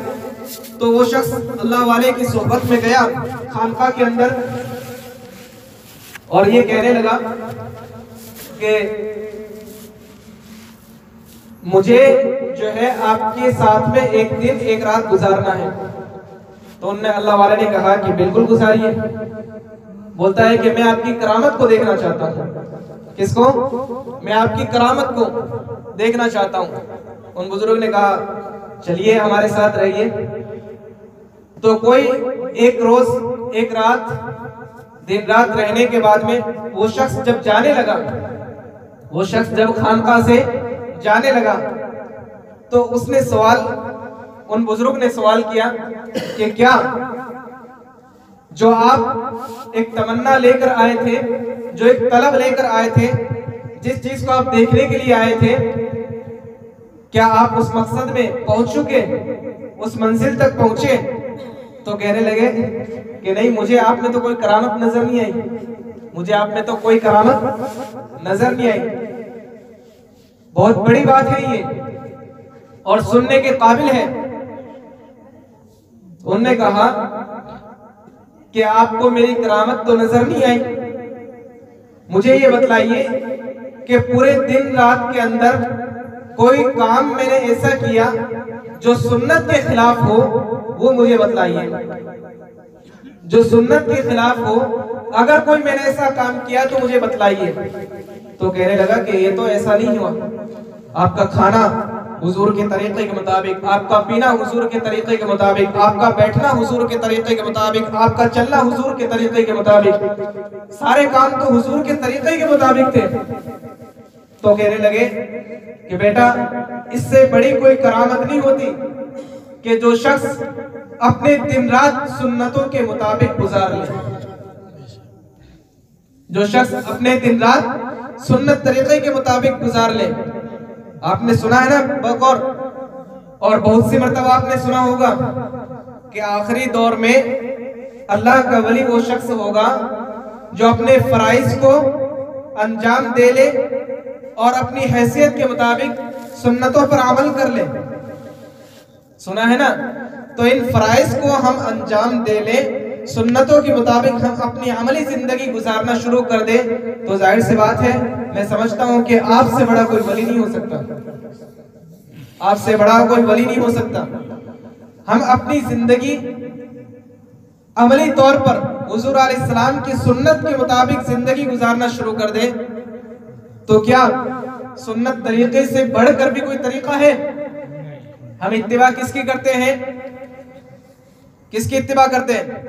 ओहो, ये तो पैंट शर्ट बहुत बढ़िया लेके आया है, तो इस बार तो मैं भी जो है बढ़िया वाले पैंट शर्ट लेके आऊंगा। इसने जो है 500 का लेके आया जोड़ा, तो अब की महंगाई है कि 1000 रुपया जोड़ ले रहा। अच्छा, शादी के अंदर अच्छा वो 2 लाख रुपया लगाया, अब की महंगाई है 3 लाख लगा, बता सुन। 5 लाख लगाया, मैं 10 लाख लगाऊंगा, ये क्या है? अरे तुम तो ये कहो कि इसने सुन्नत के खिलाफ की है, मैं इंशाअल्लाह सुन्नत तरीके के मुताबिक करके बतलाऊंगा। क्या कहना चाहिए? अपने दिलों के अंदर क्या इरादा करना चाहिए? अगर उसने ऐसा किया है, वो पैंट शर्ट लाया है, तो मैं सुन्नती लिबास सिलाऊंगा, कुर्ता पजामा सिलाऊंगा। समझ गए? अगर शादी उसने सुन्नत के खिलाफ की है, तो मैं अपने दिल के अंदर यह इरादा करूं कि मैं शादी सुन्नत तरीके के मुताबिक करूंगा। अगर मौत गमी के मौके पर उसने रस्म रिवाज किए हैं, तो मैं सुन्नत तरीके के मुताबिक इसाले सवाब करूंगा, अपने वालिदैन के लिए पढ़ूंगा, कुरान पढ़ूंगा, नवाफिल पढ़ूंगा, वो सदका जारिया है। नेक औलाद वालिदैन के लिए सदका जारिया है, तो वो कुरान पढ़े, नवाफिल पढ़े, उसका सवाब पहुंचाए। ये चीजें हुआ करती हैं। हम कंपटीशन किस चीज में करते हैं? दुनियावी चीजों में। तो हमें कंपटीशन दुनियावी चीजों में नहीं करना है। किन चीजों में नहीं करना है बोलिए? सोने लग गए, नींद आने लग गई आपको? फिर नींद तो नहीं आ रही ना? तो किन तरीकों के अंदर हमें कंपटीशन नहीं करना चाहिए? दुनियावी मामलात के अंदर। किन चीजों में? दुनियावी मामलात के अंदर कंपटीशन नहीं करने चाहिए, बल्कि हमें दीन के अंदर मुसाबका करना चाहिए, दीन के अंदर कंपटीशन करना चाहिए। किन चीजों में? दीन के मामले में। अच्छा, मेरे भाई ने 2 नफली रोजे रखे, पीर का और जुमेरात का, हुजूर अलैहिस्सलाम की सुन्नत है। अच्छा, मेरे भाई ने 2 रोजे रखे हफ्ते के अंदर, और महीने के अंदर 8 रोजे रखे, तो मैं अय्याम 20 को भी मिला लूंगा और 8 के साथ 3 रोजे और रख लूंगा। मैं इंशाल्लाह 11 रोजे रखूंगा। मेरे भाई ने 1 महीने के अंदर 8 रोजे रखे, तो मैं कितने रखूंगा? 11 रोजे रखूंगा। हुजूर अलैहिस्सलाम की सुन्नत है, पीर और जुमेरात का रोजा रखा करते थे, और अय्याम 20 यानी महीने के दरमियान में 3 रोजे रखा करते थे। तो आपको चाहिए कि सुन्नत के अंदर मुसाबका करें। मेरे भाई ने ऐसा किया है। अच्छा, उसने कुर्बानी के अंदर 1 बकरा किया है। अच्छा, हमारे घर के मेंबर कितने हैं? अच्छा, उसने अपने घर के अंदर 4 मेंबर हैं, और उसने 2 बकरे किए, और चारों पर वाजिब है। तो अब जो है मैं ये करूंगा कि मैं जितने घर के अफराद हैं, मैं अपने भाई को मशवरा दूंगा कि भाई आप पर 4 कुर्बानियां वाजिब होती हैं, तो आप 4 कुर्बानी करें। मैं भी अपने घर के अंदर जितनी कुर्बानियां वाजिब होती है, मैं उन तमाम कुर्बानियों को अदा करूंगा। अच्छा, मेरे पास माल जमा हो गया, तो मैं अपना 40वां हिस्सा, अपना 2.5% ज़कात के अंदर मेरे भाई को मशवरा दूंगा कि भाई तू भी निकाल, और मैं भी अपनी ज़कात में से 40वां हिस्सा 2.5% अपने माल में से निकालता हूँ ज़कात के लिए। अच्छा, अल्लाह ने मुझे माल दे दिया है, अल्लाह ने मुझे, बोलिए भाई, अरे माल लेना कोई गुनाह तो नहीं है, तो आप मांगते क्यों नहीं? रात का वक्त है, तो अगर आप कह दें कि अल्लाह ने मुझे माल दिया, तो क्या भाई अल्लाह ताला की तरफ से कबूल हो जाए? नहीं कहते क्या? अल्लाह तबारक व तआला हम तमाम को ऐसा माल दे, रिज़्क़े हलाल दे, पाकीज़ा रोज़ी वाला दे, और ऐसा दे कि हमें किसी के सामने हाथ फैलाने की जरूरत ना हो। अल्लाह ताला हमें फिर उस माल में अल्लाह के दीन में खर्च करने की तौफीक भी दे। ये भी बहुत बड़ी बात है। अल्लाह के दीन के लिए खर्च करना किसी के बस की बात नहीं है। जिससे अल्लाह तबारक व तआला चाहते हैं, उसी के दिल के अंदर ये दाइया पैदा होता है कि अल्लाह तेरे दीन के लिए मेरा पैसा लगना चाहिए। एक इदारे की बात है, इदारा समझते हैं, मदरसा समझ गए ना? मदरसे के अंदर एक मर्तबा ऐसा हुआ कि एक औरत थी, और उस औरत ने ये सोचा कि मेरे पास पैसा तो ज्यादा नहीं है, मेरे पास ज्यादा पैसा तो नहीं है, और जिन लोगों ने चंदा दिया है, जिन लोगों ने अपनी अपनी रकम ज़कात के तौर पर, सदक़े के तौर पर, सदक़ा वाजिबा हो, सदक़ा नफली हो, इस तौर पर उन लोगों ने अपना माल अल्लाह के रास्ते में खैरात के तौर पर दिया है। अब उस औरत के दिल के अंदर ये दाइया पैदा हुआ कि अल्लाह मेरे पास तो माल नहीं है, तो मैं क्या करूं। उसके दिल के अंदर ये दाइया पैदा हुआ कि मुझे भी अल्लाह के रास्ते में खर्च करना चाहिए, मदरसे के अंदर मेरा भी कुछ हिस्सा लगना चाहिए। तो एक चवन्नी उसके पास थी, 1 रुपया होगा उस जमाने के अंदर, तो खैर एक मामूली रकम थी। उस मामूली रकम को उसने उस इदारे के लिए, उस मदरसे के लिए दे दिया। तो किसी ने कहा कि तेरे इस चवन्नी से, तेरे इस रुपये से क्या होगा। किसी कहने वाले ने कहा कि तेरे इस चवन्नी से 1 रुपये से क्या होगा।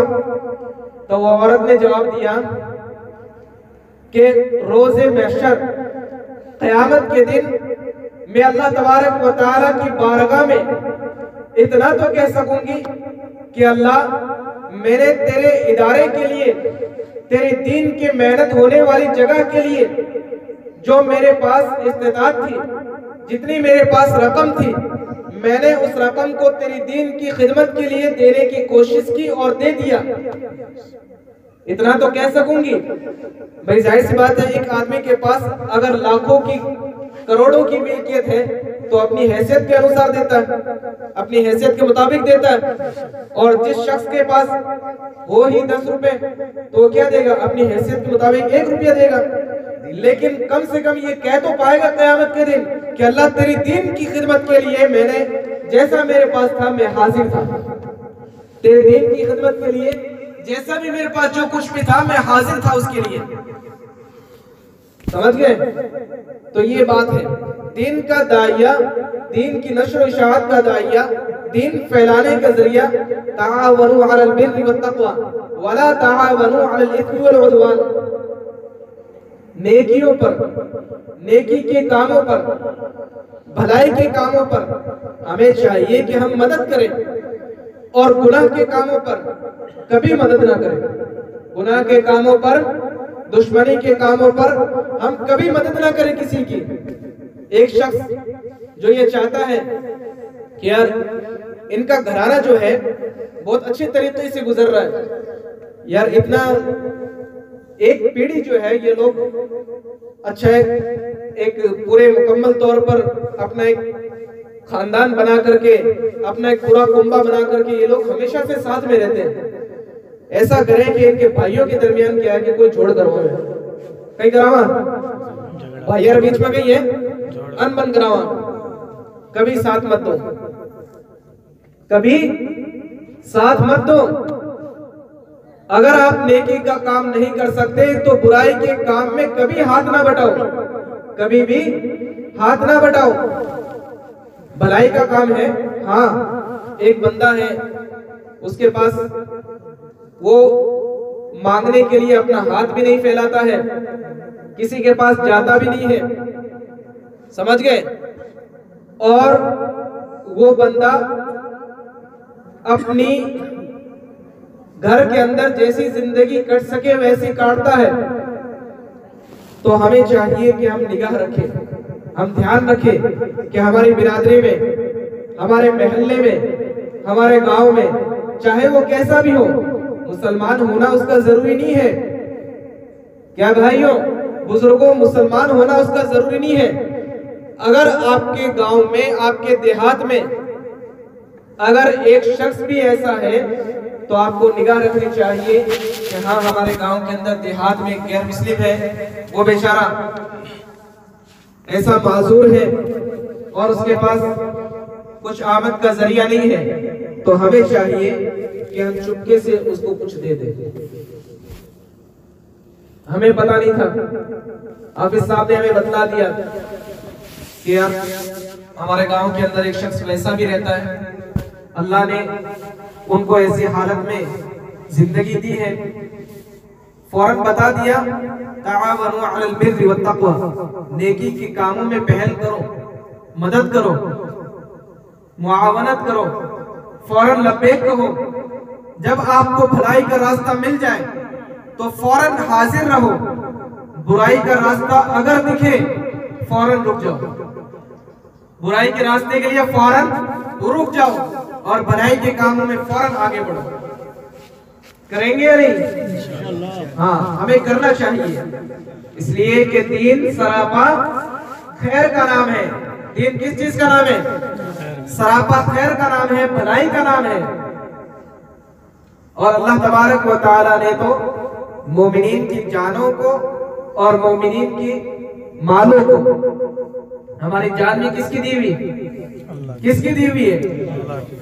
भाई अल्लाह का दिया हुआ तो है हमारा जिस्म। ये अल्लाह ने हमें जान दी है। और ये पैसा जो जिस पे हम इतराते हैं किसका दिया हुआ है? किसका दिया हुआ? अल्लाह का दिया हुआ। इसलिए हमें चाहिए कि हम अल्लाह की दी हुई जान को और अल्लाह के दिए हुए माल को सिर्फ और सिर्फ अल्लाह की दीन की खातिर हम कुर्बान करें। किसके लिए? अल्लाह के दीन की खातिर हम कुर्बान करें। जहां भी हो, जिस हालत में भी हो, वहां रहकर हम दीन की खिदमत करें, दीन के कामों में मदद करें। हुजूर अलैहिस्सलाम ने फरमाया ना, फकुन आलिमन औ मुतअल्लिमन औ मुआविनन लहू। हुजूर अलैहिस्सलाम ने फरमाया कि तुम आलिम बनो। क्या बनो? आलिम बनो। अच्छा, जाहिर सी बात है कि हर शख्स तो आलिम नहीं बन सकता। भाई जितने सब बैठे हुए हम तमाम आलिम बनने के लिए चले जाएं, मदरसे में दाखिला करवा लेते सब, ऐसा तो मुमकिन नहीं है। अच्छा, आलिम नहीं बन सकते। और मुतअल्लिमन, क्या बनो? पढ़ने वाले। पहला रुतबा पढ़ाने वाले बनो, दूसरा रुतबा पढ़ने वाले बनो। सब मदरसों में चले जाओ, पढ़ना शुरू कर दो। अच्छा, ये भी नहीं कर सकते। तीसरा नंबर औ मुआविनन लहू, क्या करो? उनके मददगार बनो। क्या बनो? उनके मददगार बनो।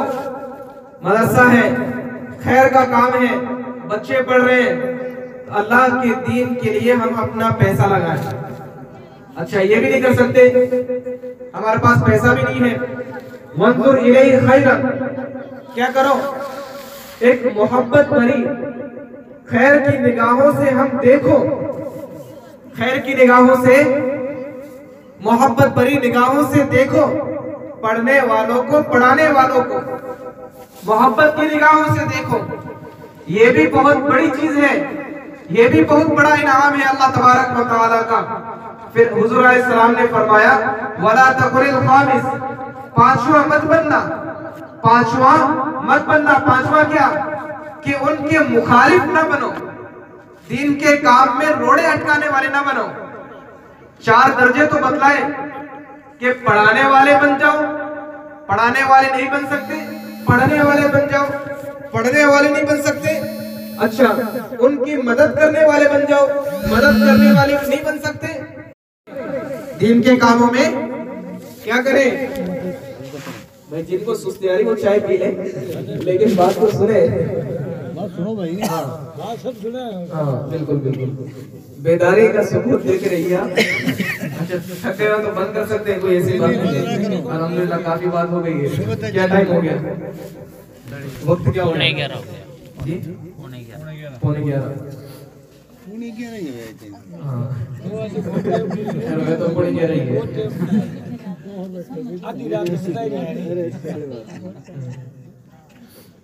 तो क्या करना चाहिए हमें? कहीं ऐसा ना हो कि भाई एक आलिम बैठे हुए थे बयान के लिए, तो सामने एक शख्स बैठे हुए थे, तमाम लोग उठ उठ कर जाने लगे। तो फिर जो हजरत सामने बैठे हुए थे वो अकेले ही बात सुन रहे थे। तो वो कहने लगे, देखो दीन की बात सिर्फ इन्हीं को समझ में आ रही है। दीन की बात सिर्फ इन्हीं को समझ में आ रही है। बोले यही बैठे हुए हैं बस। तो वो सामने वाले उठ के बोलने लगे, बोले हजरत बात कुछ समझ में नहीं आ रही है। जिस कुर्सी पे आप बैठे हुए हैं वो कुर्सी मेरी है, मेरे को लेके जा रही है। इसलिए मैं बैठा हूँ, कहीं ऐसा तो नहीं है ना? तो इसलिए दीन की बात का सुनना, तज़किरा हुजूर अलैहिस्सलाम का। दुरूद शरीफ पढ़ लीजिए दोबारा। अल्लाहुम्मा सल्ली अला मुहम्मद व अला आलि मुहम्मद कमा सल्लैता अला इब्राहीम व अला आलि इब्राहीम इन्नका हमीदुम मजीद। अल्लाहुम्मा बारिक अला मुहम्मद व अला आलि मुहम्मद कमा बारकता अला इब्राहीम व अला आलि इब्राहीम इन्नका हमीदुम मजीद। तो बुजुर्गों, ये चीजें हैं। तो हमें जिंदगी कैसी गुजारनी है? कैसी गुजारनी है? सुन्नत तरीके के मुताबिक। अभी आपको एक वाकया बताया ना कि सबसे बड़ी करामत क्या है? हमारे दिन और हमारी रातें सुन्नत तरीके के मुताबिक गुजर जाए। देखो, हमारी जरूरियात होती है। जब अल्लाह ने हमें इस दुनिया के साथ मुंसलिक किया है, जब दुनिया के अंदर हम जिंदगी गुजार रहे हैं, तो इस दुनिया के अंदर रहते हुए इस माहौल के मुताबिक, जिस तरीके से अभी सोने का गलबा है तो हमें तकाजा क्या है? चाय का तकाजा है या नहीं भाई? जिस आदमी को नींद आती है तो दुनियावी माहौल के अंदर वो जिंदगी गुजार रहा है, तो नींद आने पे वो चाय पिएगा, प्यास लग गई पानी पिएगा, भूख लग गई खाना खाएगा। अब आप लोग तो चाय पी रहे हैं, मेरे को तो पिला नहीं रहे। हाँ, तो ये तकाजा है, इसलिए कि हम दुनियावी माहौल में रहते हैं। किस में रहते हैं? दुनिया के अंदर जिंदगी गुजारते हैं ना। आसमानों पे तो नहीं है हम, या आसमान पे बैठे हैं? आसमान पे तो नहीं है ना, दुनिया के अंदर है। तो इस दुनिया की जो आब और हवा है, यहाँ का जो माहौल है, उस माहौल के मुताबिक हमें अपने जिस्म को ढालना पड़ता है। अब किसी जगह पे सर्दी ज्यादा होती है, कश्मीर है, आजकल तो कश्मीर का नाम लेना ही बवाल बन गया, तो वहां पे सर्दी ज्यादा होती है, तो उन लोगों का जिस्म वैसा ही बन गया।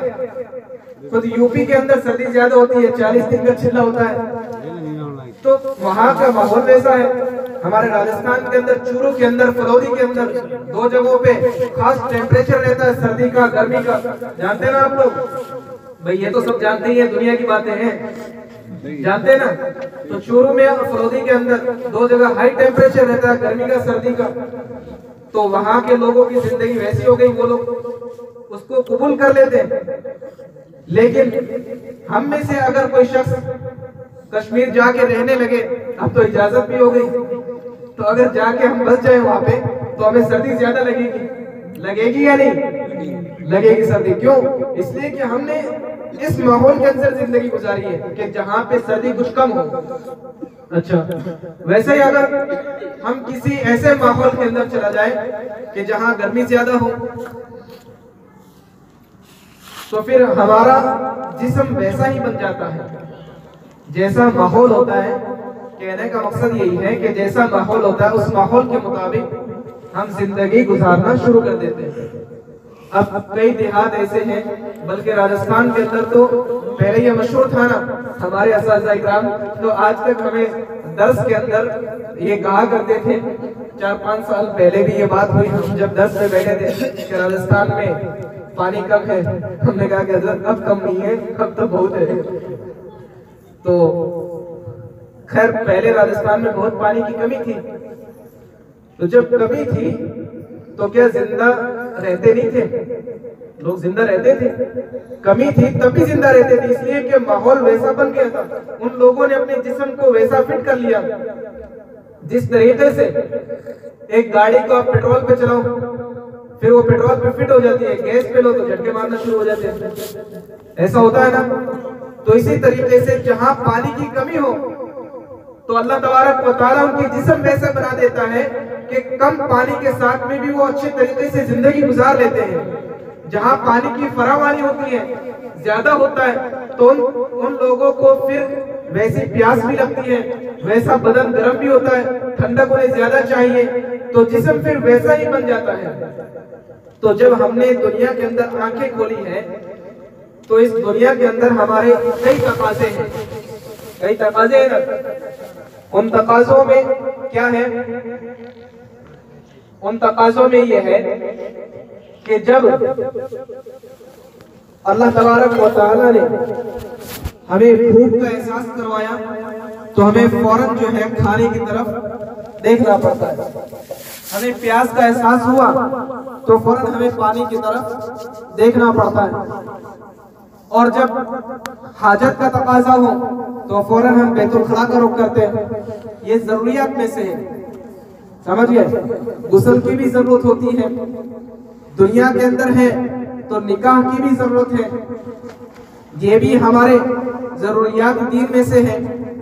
तो ये तमाम चीजें जो दुनिया में आया है उसे जाना भी है, जो दुनिया में आया है उसे जाना भी है।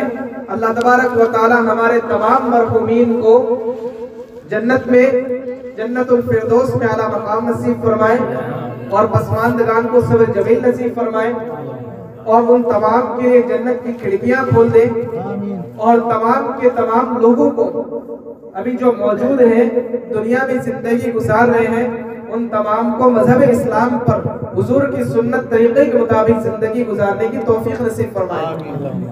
तो ये दुनियावी तकाजे हैं। जब हम दुनिया में आँख खोलते हैं तो जाहिर सी बात है कि हमें उस वक्त गिज़ा की जरूरत होती है। उस वक्त अल्लाह पाक क्या इंतजाम करते हैं? अच्छा, जब बच्चा माँ के पेट में होता है ना, तो माँ के पेट में अल्लाह तबारक व तआला उसका कैसा इंतजाम करते हैं? कैसा इंतजाम करते हैं कि नाक से अल्लाह तबारक व तआला उस हैज वाले खून को उसकी गिज़ा बना देते हैं। जो खून नापाक होता है, उस नापाकी की हालत के अंदर ना तो हम बिस्तरी कर सकते हैं, और ना नापाकी की हालत के अंदर वो रोजा नमाज कर सकती है। वो तमाम अहकाम उसके लिए मना है। लेकिन और खून, जाहिर सी बात है किसी को खून पीने की इजाजत है, खून पीने की इजाजत है। इस दुनिया के अंदर आँख खोलने के बाद खून पीने की इजाजत नहीं है। लेकिन अल्लाह तबारक व तआला ने क्या निजाम बनाया कि जब माँ के पेट के अंदर है तो वही खून जो उसको माहवारी आती थी वो अब बंद हो चुका, और फिर उसके बाद वही खून नाफ के जरिए से अल्लाह तबारक व तआला उसकी गिज़ा बना रहे हैं, उस बच्चे की गिज़ा बना रहे हैं। देखिए अल्लाह तबारक व तआला का निजाम, देखिए निजाम कुदरत। क्या ऐसा कोई रब हो सकता है इसके मुकाबले में? नहीं हो सकता। बुजुर्गों, हमें अल्लाह तबारक व तआला की रुबूबियत को देखकर भी हमें चाहिए कि हम उसके सामने सजदा रेज़ हो, हम उसके सामने सजदा रेज़ हो, सजदा करें, उसके सामने अपने जिस्म को, अपने दिल को झुका दें। तो अल्लाह तबारक व तआला का निजाम है। लेकिन जब वही बच्चा जब इस दुनिया के अंदर आंखें खोलता है और वो जो कनेक्शन नाफ का उसके साथ खत्म हो जाता है, तो फिर अल्लाह तबारक व तआला ने एक रास्ता बंद करके दो रास्ते खोल दिए। खोले कि नहीं? ये अल्लाह तबारक व तआला रिस्क का इंतजाम कर रहे हैं। जब बच्चा बोलना भी नहीं सीखता है, बच्चे को अभी कुछ पता नहीं है, लेकिन फिर भी वो इस दुनिया के अंदर आने के बाद फौरन अल्लाह तबारक व तआला उसके लिए दो रास्ते खोल देते हैं। रास्ते खुले उसके लिए। अब जब अल्लाह तबारक व तआला ने उसके रिस्क का इंतजाम कर दिया, बच्चे की परवरिश करनी है, तो अल्लाह तबारक व तआला ने वालिद की जिम्मेदारी रखी कि वालिद अपनी अहलिया को, अपनी बीवी को नानो नफका देता रहे और उसकी जिम्मेदारी उठाता रहे, उसके लिए खर्च का इंतजाम करता रहे, और वो खर्च उस बच्चे के लिए खर्च हो रहा है, हो रहा कि नहीं हो रहा? और फिर जब अल्लाह तबारक व तआला ने जब जवानी की हालत में वो आ चुका, तो अब अल्लाह तबारक व तआला ने एक बड़ी जिम्मेदारी रखी वालिदैन पर। क्या जिम्मेदारी रखी?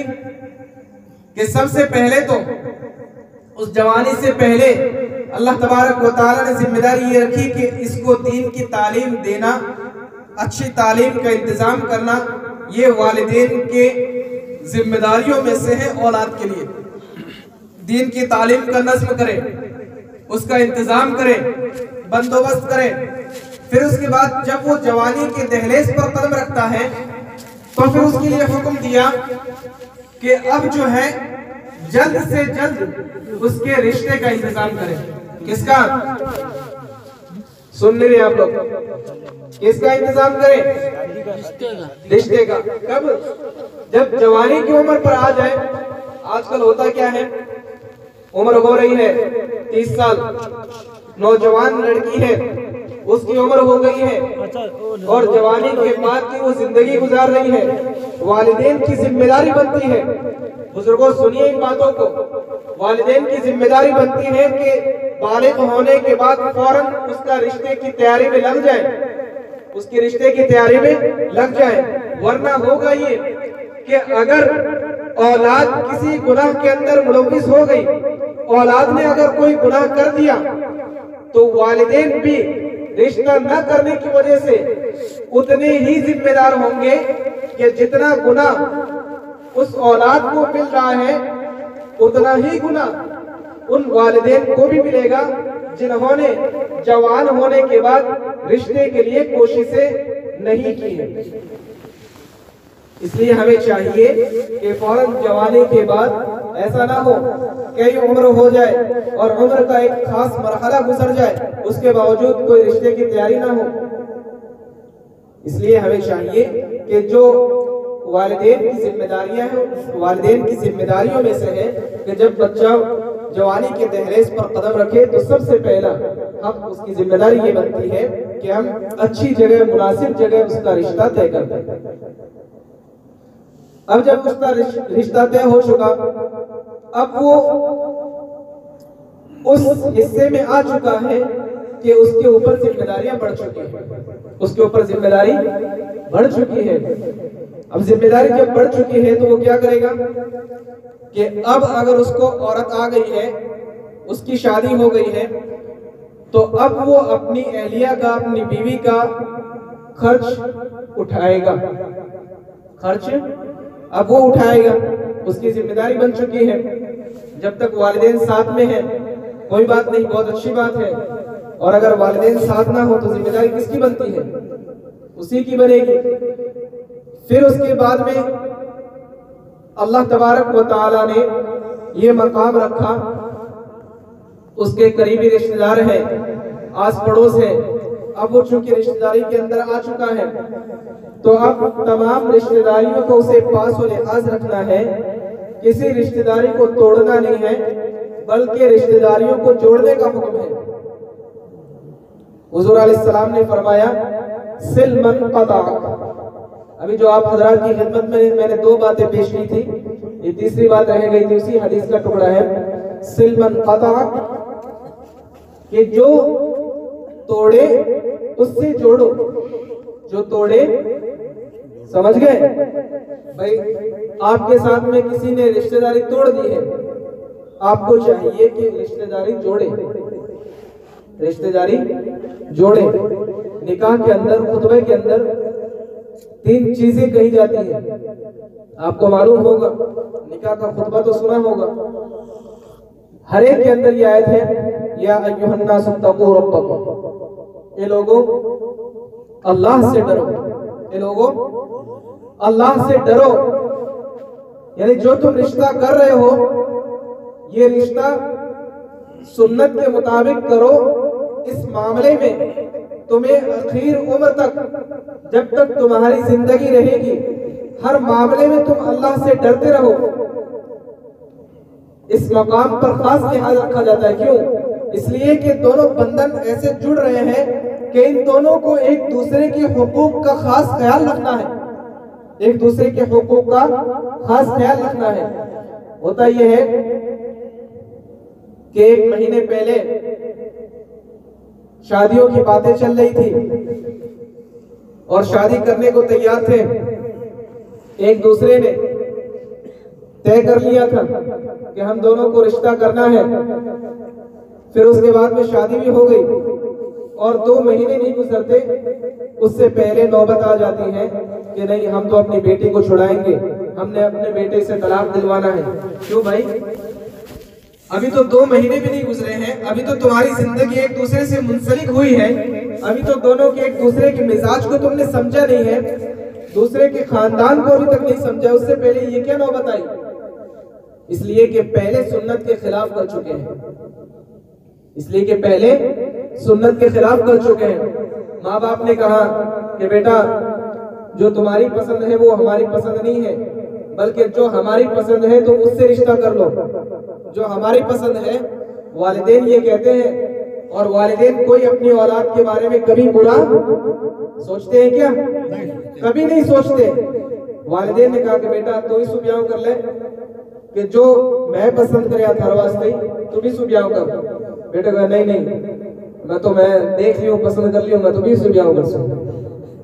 वालिदैन क्या करते बेचारे? वालिदैन क्या करते?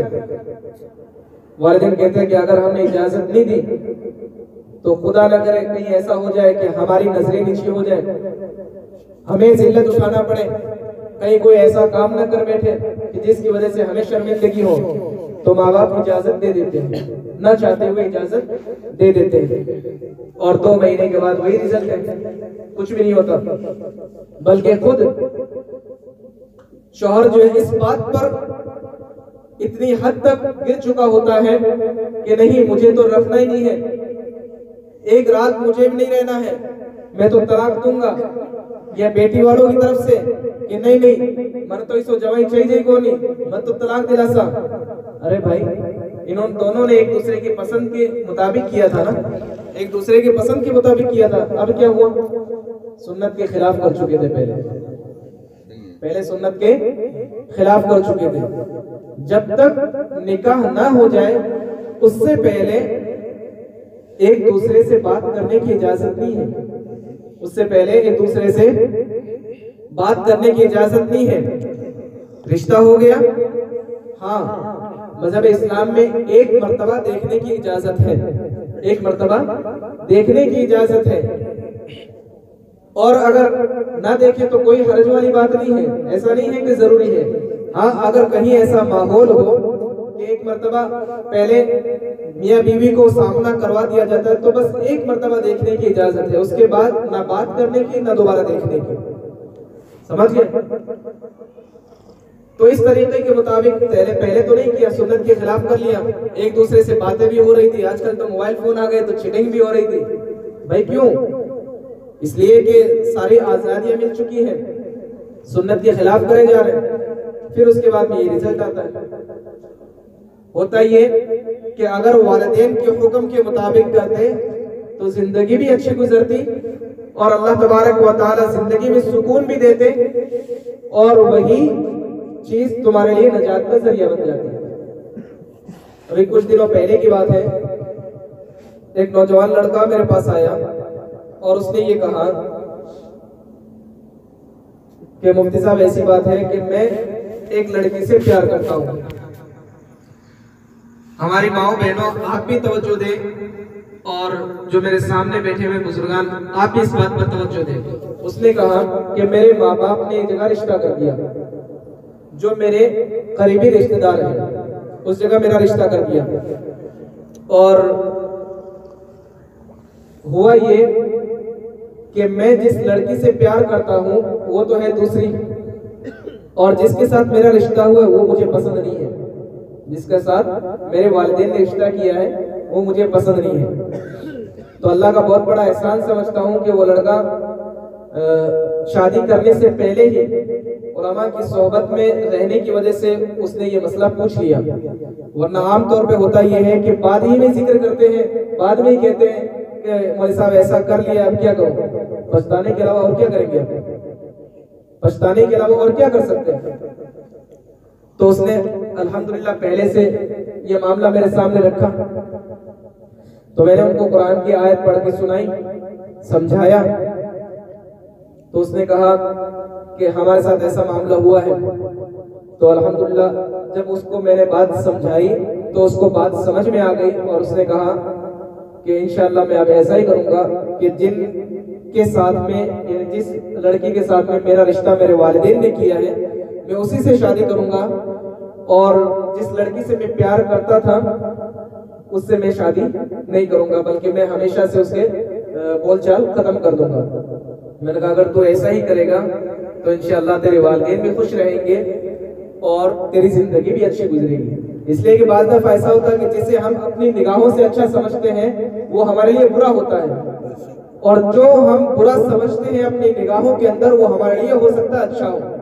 आसान तकरहु शैअन व हुवा खैरुल लकुम व आसान तुहिब्बु शैअन व हुवा शर्रुल लकुम। बिल्कुल ये हो सकता है कि जिसे हम अच्छा समझ रहे हो वो हमारे लिए बुरा हो, और जिसे हम बुरा समझ रहे हो वो हमारे लिए अच्छा हो। और जब हमारे बड़ों ने ये काम कर दिया, हमारे वालिदैन ने, हमारे घर के सरपरस्तों ने ये काम कर दिया, तो हमारे लिए काम और आसान हो गया।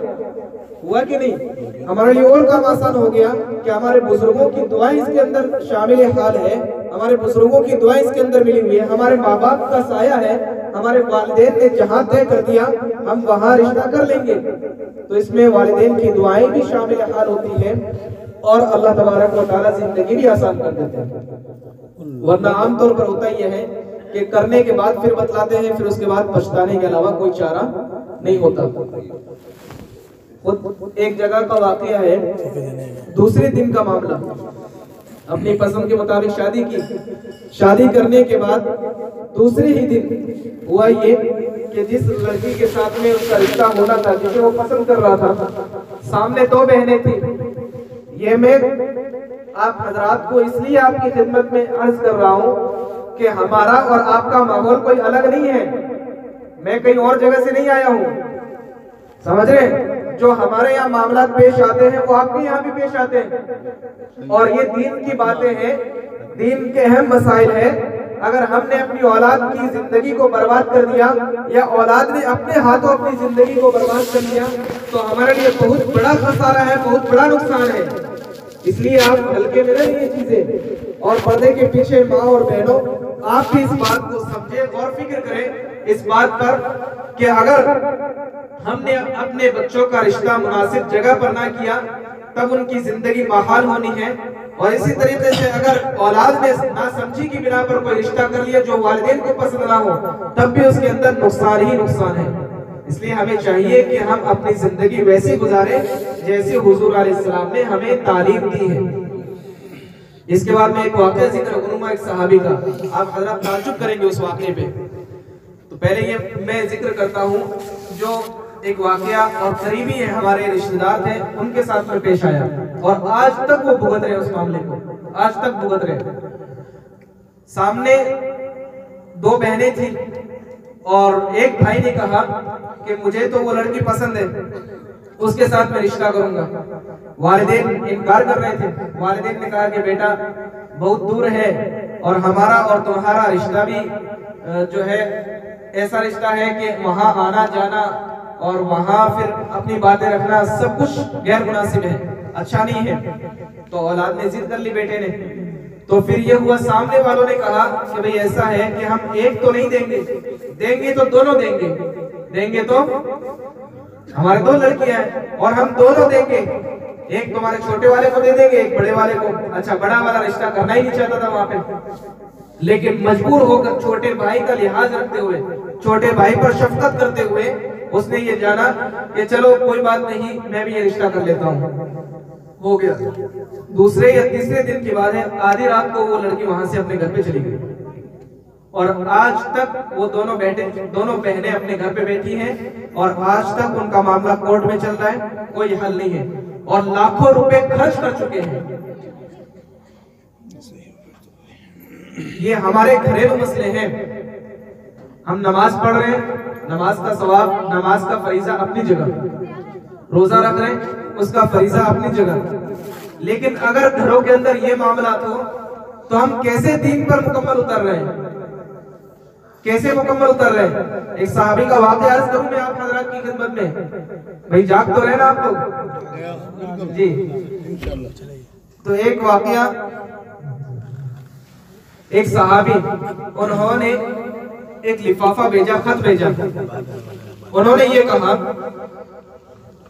कि भाई फुला घर है, इस घर के अंदर उनके एक लड़की है और उस लड़की के साथ मैं अपना रिश्ता करना चाहता हूँ। जो मेहमान है अगर आराम करना चाहते तो क्या हो गया?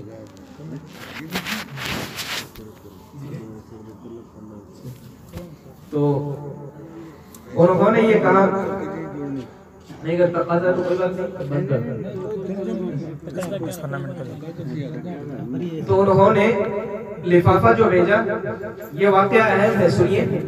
सुनो भाई। उन्होंने नौजवान खासतौर पर तवज्जो दे इस बात पर, उन सहाबी ने पैगाम दिया दूसरे सहाबी को। उन्होंने ये कहा कि खुला घर के अंदर आप ये पैगाम लेके चले जाइए और उनसे मेरा ये सलाम अर्ज कर देना और ये पैगाम उनको दे देना। उस पैगाम में क्या लिखा था? भाई मैं आपकी बच्ची से रिश्ता करना चाहता हूँ, अगर आप मंजूर करते हैं तो बहुत अच्छी बात है, और कबूल नहीं करते तो कोई बात नहीं। ये पैगाम के अंदर लिखा था। वो दूसरे सहाबी लेकर चले गए। जब गए हैं दूसरे सहाबी लेकर के, तो वो जो सहाबी पैगाम लेकर गए थे, वो जो सहाबी पैगाम लेकर गए थे, पैगाम किसका था? पैगाम तो दूसरे था सहाबी का था, उनका तो नहीं था पैगाम। वो लेकर गए।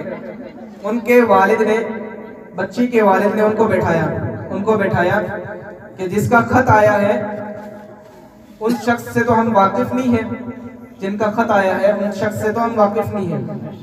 अच्छा, अगर आप मेरी बच्ची के साथ में रिश्ता करना चाहते हैं तो मैं तैयार हूं।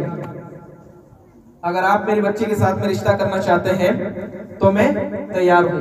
वो तो पैगाम किसी और का लेकर गए हैं और उनके वालिद ने ये बात बोल दी। चुनांचे गवाह, वकील, खुतबाए निकाह हुआ, निकाह करके वो वहां से लौटते हैं। घर गए थे पैगाम लेके किसी और का, और वो निकाह करके वापस आ रहे हैं। उन साहबी ने कहा कि चलिए हमें खबर तो बतलाइए क्या हुआ। तो उन्होंने बताया कि इस तरह की बात है, निकाह तो मेरा हो चुका है। क्या हम में से कोई ऐसा तस्वुर कर सकता है कि हम गाली गलौज पे नहीं आ जाते कि ऐसा कैसा कर लिया, तू यहाँ कहीं कर लियो, मैं तो रिश्ते वास्ते, हमारे रिश्ते वास्ते भेजे तो तू बढ़ जा, निकाह बढ़िया हो। ऐसा हो सकता है अपने यहाँ? नहीं हो सकता। लेकिन ये मिसाल देखिए, साहबी ने उनको मुबारकबाद दी और कहा अल्लाह तबारक व तआला आप दोनों को खैर का जरिया बनाए, आपके निकाह को खैर का जरिया बनाए और इस मामले को अल्लाह तबारक व तआला आफियत का जरिया बनाए। उन्होंने दुआ दी। समझ गए? इस तरीके से निकाह हो गया। हमारे यहाँ तो निकाह से पहले कई खर्च होते हैं और निकाह के बाद कई खर्च होते हैं। होते कि नहीं होते? भाई लड़की वालों के यहाँ इस्लाम में कोई खाना नहीं है लड़की वालों की तरफ से। लड़की तो अल्लाह तबारक व तआला ने शुरू से लेकर आखिर तक उसकी ऐसी जिंदगी बनाई है कि उसके ऊपर किसी ना किसी का हाथ रहता है। अल्लाह तबारक व तआला ने उसके ऊपर बोझ नहीं डाला, औरत पर बोझ बिल्कुल नहीं डाला है। अल्लाह तबारक व तआला जब वो छोटी होती है तो वालिदैन उसके लिए साया बनते हैं। जब वो बड़ी हो गई, ससुराल चली गई, तो खाविंद उसकी खिदमत करता है, खाविंद उसके लिए खर्चा उठाता है, खाविंद की देखभाल में रहती है। फिर अगर खुदा ना खास्ता कोई ऐसा वाक़या पेश आ गया कि उसको तलाक हो गई तो फिर अपने घर आ जाती है। वालिदैन का उसके ऊपर दस्ते शफ़क़त रहता है। फिर अगर दोबारा निकाह हो जाए तो दूसरा खाविंद मिल जाता है तो उसका दस्ते शफ़क़त रहता है। तो बहरहाल औरत के ऊपर कोई बड़ी भारी जिम्मेदारी अल्लाह तबारक व तआला ने नहीं रखी है।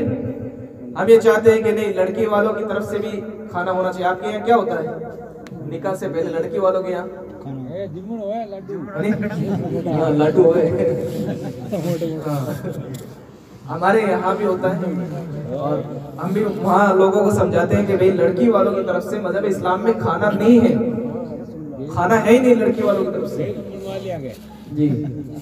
सिर्फ और सिर्फ निकाह, खुतबाए निकाह, 2 गवाह, वकील, फिर उसके साथ साथ में अगर लड़के वाला है तो लड़के के लिए अपनी हैसियत के मुताबिक वलीमा, लड़के के लिए अपनी हैसियत के मुताबिक वलीमा। सिर्फ इस चीज का नाम निकाह है, बस यही है निकाह। ना निकाह से पहले कोई, ना कोई निकाह के बाद। समझ गए? निकाह की महफिल, सबसे बेहतरीन महफिल वो है कि जुमा का दिन हो, असर के बाद का वक्त हो, मस्जिद के अंदर आम ऐलान हो जाए और फिर उसके बाद निकाह हो जाए। ये निकाह हुआ, लड़की को लेने के लिए है तो लड़के के वालिदैन चले जाए, लड़के के चचा चले जाए, बहू को लेकर अपने घर आ जाए। आ गए, रुखसती हो गई। रुखसती होने के बाद मियां बीवी ने अपने एक इस्लाम के मुताबिक अहकाम को अदा कर लिया, एक दूसरे से वो हम किनार हो गए, तो फिर उसके बाद में दूसरे दिन उसके लिए वलीमा है अपनी हैसियत के मुताबिक। इस चीज का नाम निकाह है। हमारे यहाँ तो न जाने क्या क्या निकाह से पहले होते हैं, निकाह के बाद होते हैं, ये सारी चीजें। तो हमें चाहिए कि हम सुन्नत तरीके के मुताबिक निकाह करें। करेंगे, इरादा तो करें। तो नौजवानों में से किसकी शादी होती है, किसकी शादी होने वाली है? कौन बगैर शादी वाला बैठा हुआ? आपने हाथ उठाए जरा कि कौन ऐसा करने का इरादा रखता है? तो सारे बताइए बताइए, जिनकी शादी होना अभी बाकी है तो वो इरादा करे। कौन है भाई? हाँ, अपना हाथ उठा के बताइए कि इंशाल्लाह मैं ऐसा करूंगा। हाँ, या कोई डीजे वीजे होना चाहिए और राती जोगा होना चाहिए, क्या शादी से पहले ये सारे मामला होने चाहिए हैं? भाई करते हैं इरादा आप हैं भाई? क्या नाम आपका? नाम क्या है?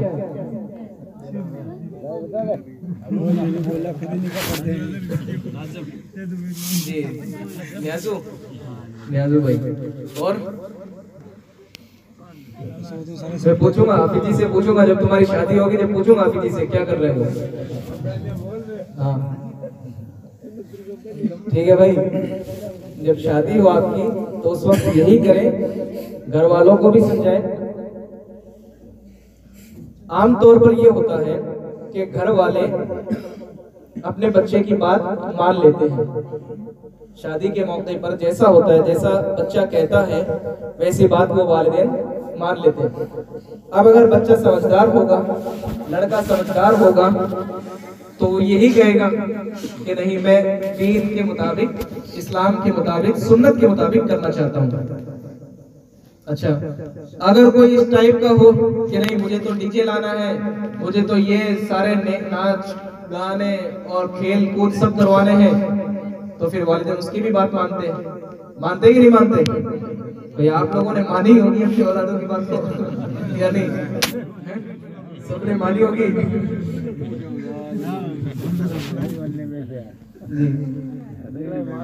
जी, तो ऐसा होता है कि आमतौर पर वालिदैन मान लेते हैं। अच्छा, समझाने की कोशिश भी करते हैं, समझ जावे तो बहुत अच्छी बात है, नहीं समझे तो फिर कर लेते हैं, वालिदैन मान लेते हैं।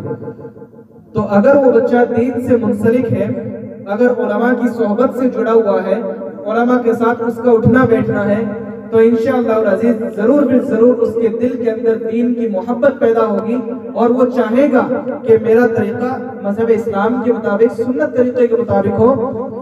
जब पूरे तरीके को वालिदैन मान लेते हैं तो क्या ऐसा होता है कि सही रास्ता अपना बच्चा पेश करे और वालिदैन न माने? ऐसा होता है? ऐसा होता है क्या? तो माँ बाप को चाहिए कि जो औलाद उनकी शादी के करीब हो चुकी है तो उनको कम से कम अल्लाह की राह के अंदर 40 दिन लगवा दे। अगर ये भी ना हो तो कम से कम 10 रोज लगवा दे। आशरा भी ना हो 3 दिन लगवा दे। 3 दिन भी नहीं लगवा सकते, बाहर नहीं भेज सकते, तो कम से कम हमारे मदारिस है, मस्जिद है, हम मस्जिद में भेजे कि इमाम साहब से मिलते रहा करो। क्या करें? इमाम साहब से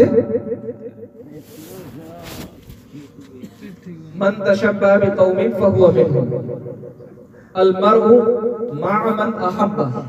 हुज़ूर अलैहिस्सलाम ने क्या फरमाया कि जो शख्स जिस कौम की मुशाबहत इख्तियार करेगा ना, वो उसी में से होगा। और इसी तरह जो शख्स जिससे मोहब्बत करेगा वो क़यामत के दिन उसी के साथ में खड़ा होगा, उसी के साथ में खड़ा होगा। तो जाहिर सी बात है कि अगर हम अपना तरीका वो बनवा लें कि जो तरीका हमारे फिल्म इंडस्ट्रीज वालों का है, भाई हमें मोहब्बत है, बच्चा कहता है कि नहीं मैं तो सलमान खान रज़िया तो क़यामत में किसके साथ उठेगा? इन फुज्जार और फुस्साक के साथ में, बदतमीजों के साथ में, किसके साथ में उठेगा? जिनको दीन के जर्रा बराबर परवाह नहीं है, किनके साथ में उठेगा वो? और अगर वो ये कहे कि मैं मस्जिद के इमाम साहब से बड़ी मोहब्बत करता हूँ, उनका अदब और एहतराम करता हूँ, उनके साथ में उठता बैठता हूँ, उनका लिहाज रखता हूँ और उनके साथ में मेरा उठना बैठना होता है। मैं उनकी बात को मानता हूँ, जो वो कहते हैं उनकी बात मेरी सर आंखों पर है, तो जाहिर सी बात है कि उसका हश्र किसके साथ होगा, किसके साथ में होगा? वो वही तो इख्तियार करेगा जो इमाम साहब ने उन्हें चीजें दी है। तो हमें उलमा से मोहब्बत करनी चाहिए। क्या करनी चाहिए? मोहब्बत करनी चाहिए। मोहब्बत की निगाहों से देखना चाहिए। जो काम हो हमारे घरों का मशवरा इनसे लेना चाहिए कि भाई हमारे घर पे शादी आई है, हमें क्या करना चाहिए? हमारे घर पे इंतकाल हो गया, हमें सुन्नत तरीका बताइए कि हमारे नबी ने कैसा किया है। इन तरीकों पर हमारे घर पे बच्चा पैदा हुआ है, हुजूर ने क्या तरीका बतलाया है। अब आप लोगों को मालूम होना चाहिए कि जब बच्चा पैदा हो सुन्नत तरीका क्या है। सबसे पहला काम क्या है जब बच्चा पैदा होता है?